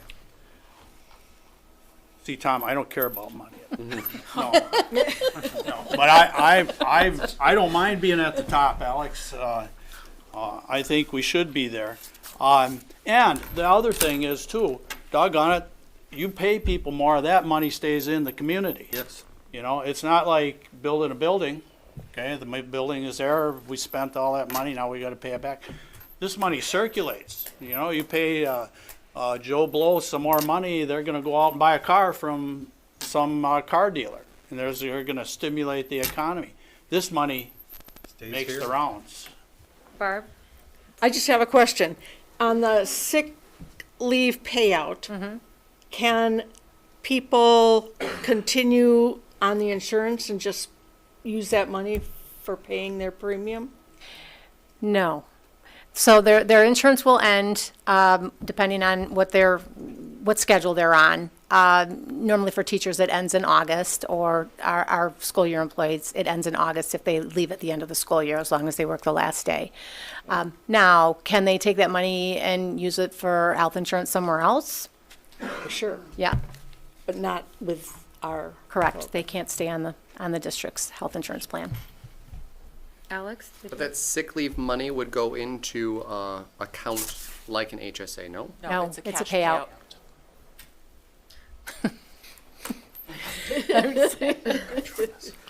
Yes, the sick leave payout is a cash payout. And how many days of sick leave do we get? 120, right? It will be paid up to 120. Right, but no, how many per annum, how many do we get? It depends on what employee group you're in, but what do the For a teachers teacher, get? is it 10? 12, is it 11, is it 10? They get 10 days a year. I'm sorry, Yep. was that your question? Yep. So we get 10 sick days a year, and then the proposal is for 3 personal days It's on top of that. It's a 120-day maximum for So payout. 13 days per year is given to a teacher. No, we're converting them. Converting the. Right, but like, I sign on, I'm the new ESL teacher at PJ's that you are posted. Yep. Okay, now I am first year, I'm getting $44,000. How many sick days and personal days do I get? 10 days of sick day, personal days is at 3. But now we're. Total of 13. Yeah, total it's 13, but now we're saying we're going to take 3 of those sick days and convert it to personal. So you can get So it'll be 6 personal days. It's still 13. Okay. Once again, all the districts I know get 10. So we're already doing more than, substantially more, and 1 personal day and a second personal day for closing on a house, death of a family member, et cetera, per FMLA, you know, all those other. Right. So we're already giving them 3 additional days at cost, which is $140 for a sub? 140. Yeah. About. Correct? 140 For for a teacher sub. So sub. we're already 1, 2, 3, 4, 20 above what other districts per person, $420 already per. So that's a $20,000 just in personal days that we're giving them, our staff. They can only be paid out 3 personal days. Right. You're indicating the days that, the districts that you know. Well- Well, I've worked in other districts, and honestly, that wasn't excessive.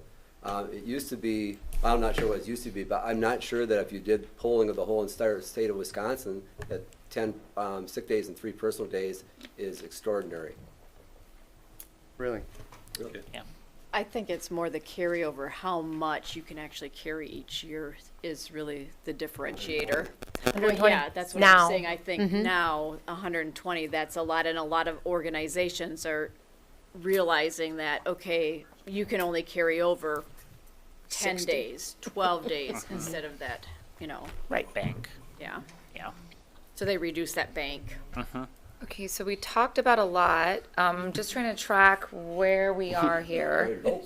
I want to make sure you talked about the tuition. Were we going to table that for next year?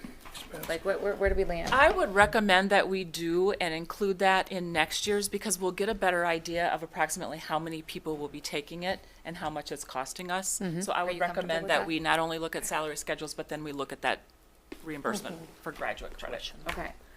So then, and Barb's comfortable with that? Yep. Okay. So then, we are looking, so two motions. We are looking to. Could I just get a number for the expense that we're projecting the increased cost for health insurance? No, for health insurance. 1.8. Right, but if 1.8 we, million. if we, 1.8, and then is it an additional for the clinic? that includes the clinic That costs. include, okay, so we're looking at a 1.8 is what we're looking at for additional health insurance, and then the total of the projected increase to wage and benefits, 2.1. 2.1. So that's, again, I'm trying to so the total number is around, just around the 4 million. 2.6, Meg. I'm sorry, I misspoke. It's 2.6. So it's 2.6, okay. And Tom, this is sustainable? This is sustainable, what we're looking at tonight? Yes. You believe this is sustainable? Yeah. Okay. Of course, caveat, I appreciate the compliment that you gave me, however, I do have to qualify that. We don't operate. I might have exaggerated a little bit. So, assuming the state legislature, There is a caveat in that. Right. Going forward for a number of years, 5 years or so, 6 years, based on what we know now, if it didn't change, if things kept up going like they're going now, yeah, we'd be balanced for all those years. Okay. Using the money that the referendum provided us, yes. that's what the 4% assumption and the, Yes. and it's the all in there. legislative increase. Yeah, in fact, I did a projection on the mill rate, and the mill rate came in exactly at what we put out on the referendum at, what was it, 631 at a 13-cent increase. So right now, that the preliminary is holding at that level. And I guess I just wanted to say one other thing, because Barb, I agree with you. There were a lot of kind of questions or concerns raised within the community. And I guess I just want to make an invitation to members of the community. Beth and her HR department has been focused for quite some time on doing research about comparable districts to us within our area, and literally those districts that we are most likely to be competing with in terms of recruiting and retaining and supporting staff. And those are numbers that the board looks at, and we have consistently been at the median or below in terms of those comparables, and have had to take steps as a board to bring us back to median. But if there are members of the community that want to take a look at those numbers, to take a look at how our wages and benefits for our staff across the board, including our administrators, compare to comparable people within jobs, within districts that are relatively our size and some smaller, I strongly encourage them Good point. to reach out to Beth, to reach out to Tom, to reach out to Corey, and to come in, and we'll show them the numbers, because we as a board ask for those same numbers, and that's how we peg our decisions. It's based on what's being paid around us, and the importance of us recruiting and retaining our staff here. Good point. Okay, all right, so I am looking for a motion to approve the salary and benefits proposal as presented for all employee groups with the exception of the superintendents, which would then get discussed at the board retreat in June. I'd like to make the motion. Second. Okay, motion made by Ted, second by Miguel. All in favor? Aye. Opposed? Okay, motion carries. Second, I'm looking for a motion to approve the health plan changes as presented and Continuous Security Health Plan to provide health insurance and Delta Dental to provide dental insurance effective July 1st, 2024, and potentially contract with Inovia to provide direct primary care for district staff beginning October 1st, 2024 or later. So moved. Second. Judy. Motion by Alex, second by Judy. All in favor? Aye. Opposed? Okay, motion carries. Okay, so then with that, we will move to the next agenda item, which is the WASB School Board Annual Development Tools Survey and Analysis Review. So we recently received the information from WASB and School Perceptions. So there are 2 reports that you should have received. Please take some time to go through that information. We will spend some time at the June retreat analyzing that data and then using that data to create board goals for the 24-25 school year. So we're not going to spend a lot of time tonight, but just please, I wanted this board to have it. New board members will get it during their orientation, and then we'll spend some time in June. And my recommendation, and we can talk about this at the board retreat, is that when we look at the data, given that there's a small number of individuals, I mean, we could potentially talk to Sarah about, can we create something in-house that will give us more actionable data that we can use and leverage versus what we're seeing here. I went and looked at the qualitative feedback, and it's all of 1 page for 9 board members, and it doesn't give us much actionable data to use to build board goals, so that's something that we can talk about at a retreat. Can I say something about the date of the retreat? It's a Friday, right? No. Well, what is the day? June, proposed is July 20. June 24th. Or June 24th, thank you, Carlin. It's a Monday. It's the second Monday in June. Yeah. I know we've done it. Last Monday. We've done them on a Saturday before, I think. We had one on a Saturday sometime. Saturdays are hard. I mean, my kids play But sports. my point is, it's probably like you schedule a 4-hour block or something like that. And it's like Monday night, it's, to me, a retreat it's got to be different from a board meeting, that we really get into issues that wouldn't come up at a board meeting. And I'm thinking Monday night is like, I would rather see us have time and people be fresh and to think about real issues that, I don't want it to be an extended board meeting. I want it to be something that we would not otherwise talk about and that we have time. Didn't we have a meeting where we brought in lunch or something one time? I thought we had it on a Saturday. Yeah, served a meal last year Last year we prior had to the retreat. Pizza. Last year we had pizza. Yeah, we've had them all at dinner. I mean, we've all had There was no evening supreme pizza, meetings. I'll point that out. Well, that's, I just wanted to say that. It's, when you come in on a night after a workday, it's, I'd like to see us spend a little more time. Okay, well, we can work through that. We can figure out maybe making some changes to that. Well, I know it's hard for people, especially in the summertime, but Yeah. I would vote for it, Carla. Okay. Thanks for that, G. Okay, okay, so let's see, where do we? Org meeting, Everyone wants, item D? org meeting. Next board meeting, some people. Oh, yeah, Oh, okay. so first of all, before we talk about that, I want to take just a couple minutes to thank both Judy and G. This is their last meeting, Judy, sorry, Judy and Miguel. Sounds good. Hi, Judy. I'm sorry. That's a Freudian slip. I can. Bye, G. Yeah, you're good.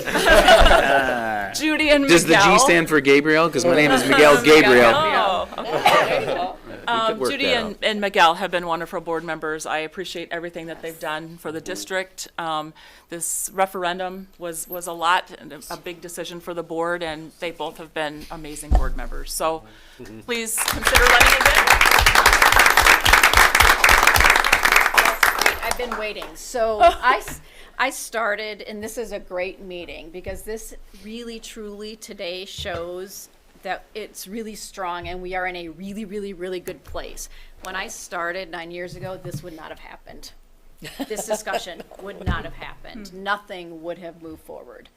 And so I just want to remind you, I started my tenure with a message to the board members, and I'm going to leave with a message to you all now. Please keep in mind that this is bigger than any one of us. We should be thinking strategically, so this is what I really have brought, strategically long-term. It's not about what I can do in 1 year, it's not 3 years, it is long-term, how can I leave it better? We all have associations and affiliations and individuals that backed us as we, were elected in.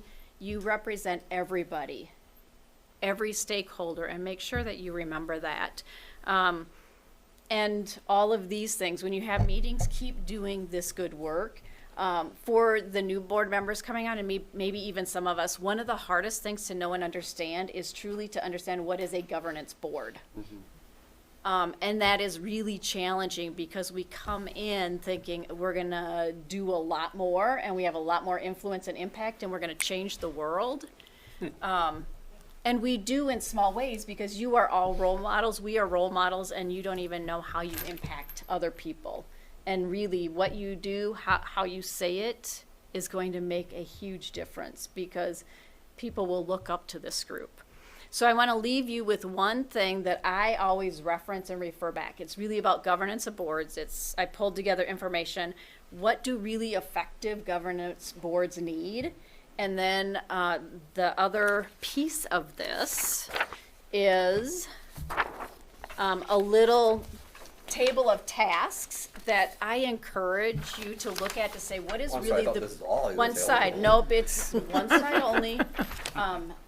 What is really the board's responsibility? What is administrative responsibilities? This is a great discussion to have, like, who really is driving the mission and vision? Who actually oversees the staff?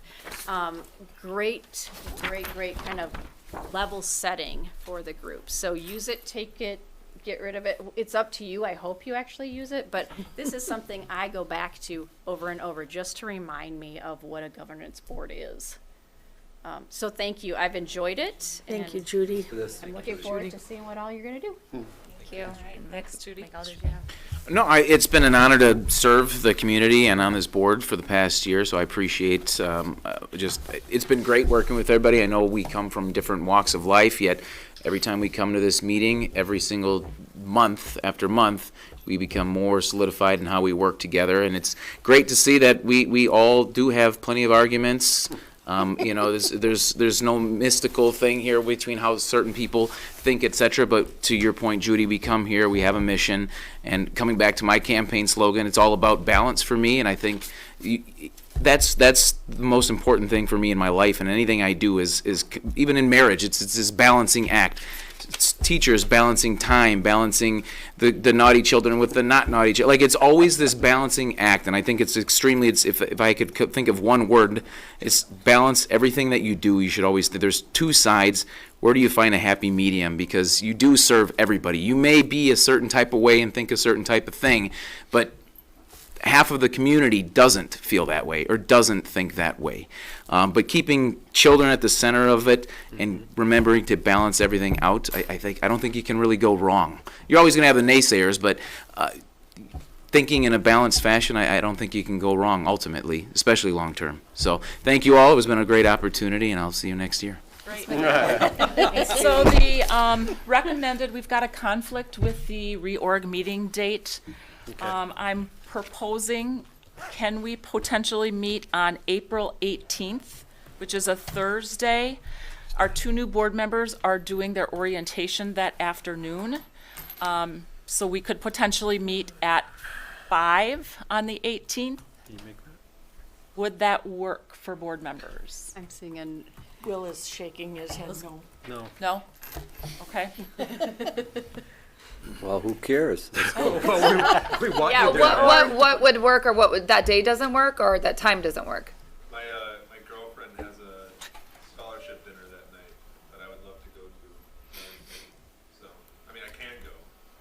But What time is this dinner?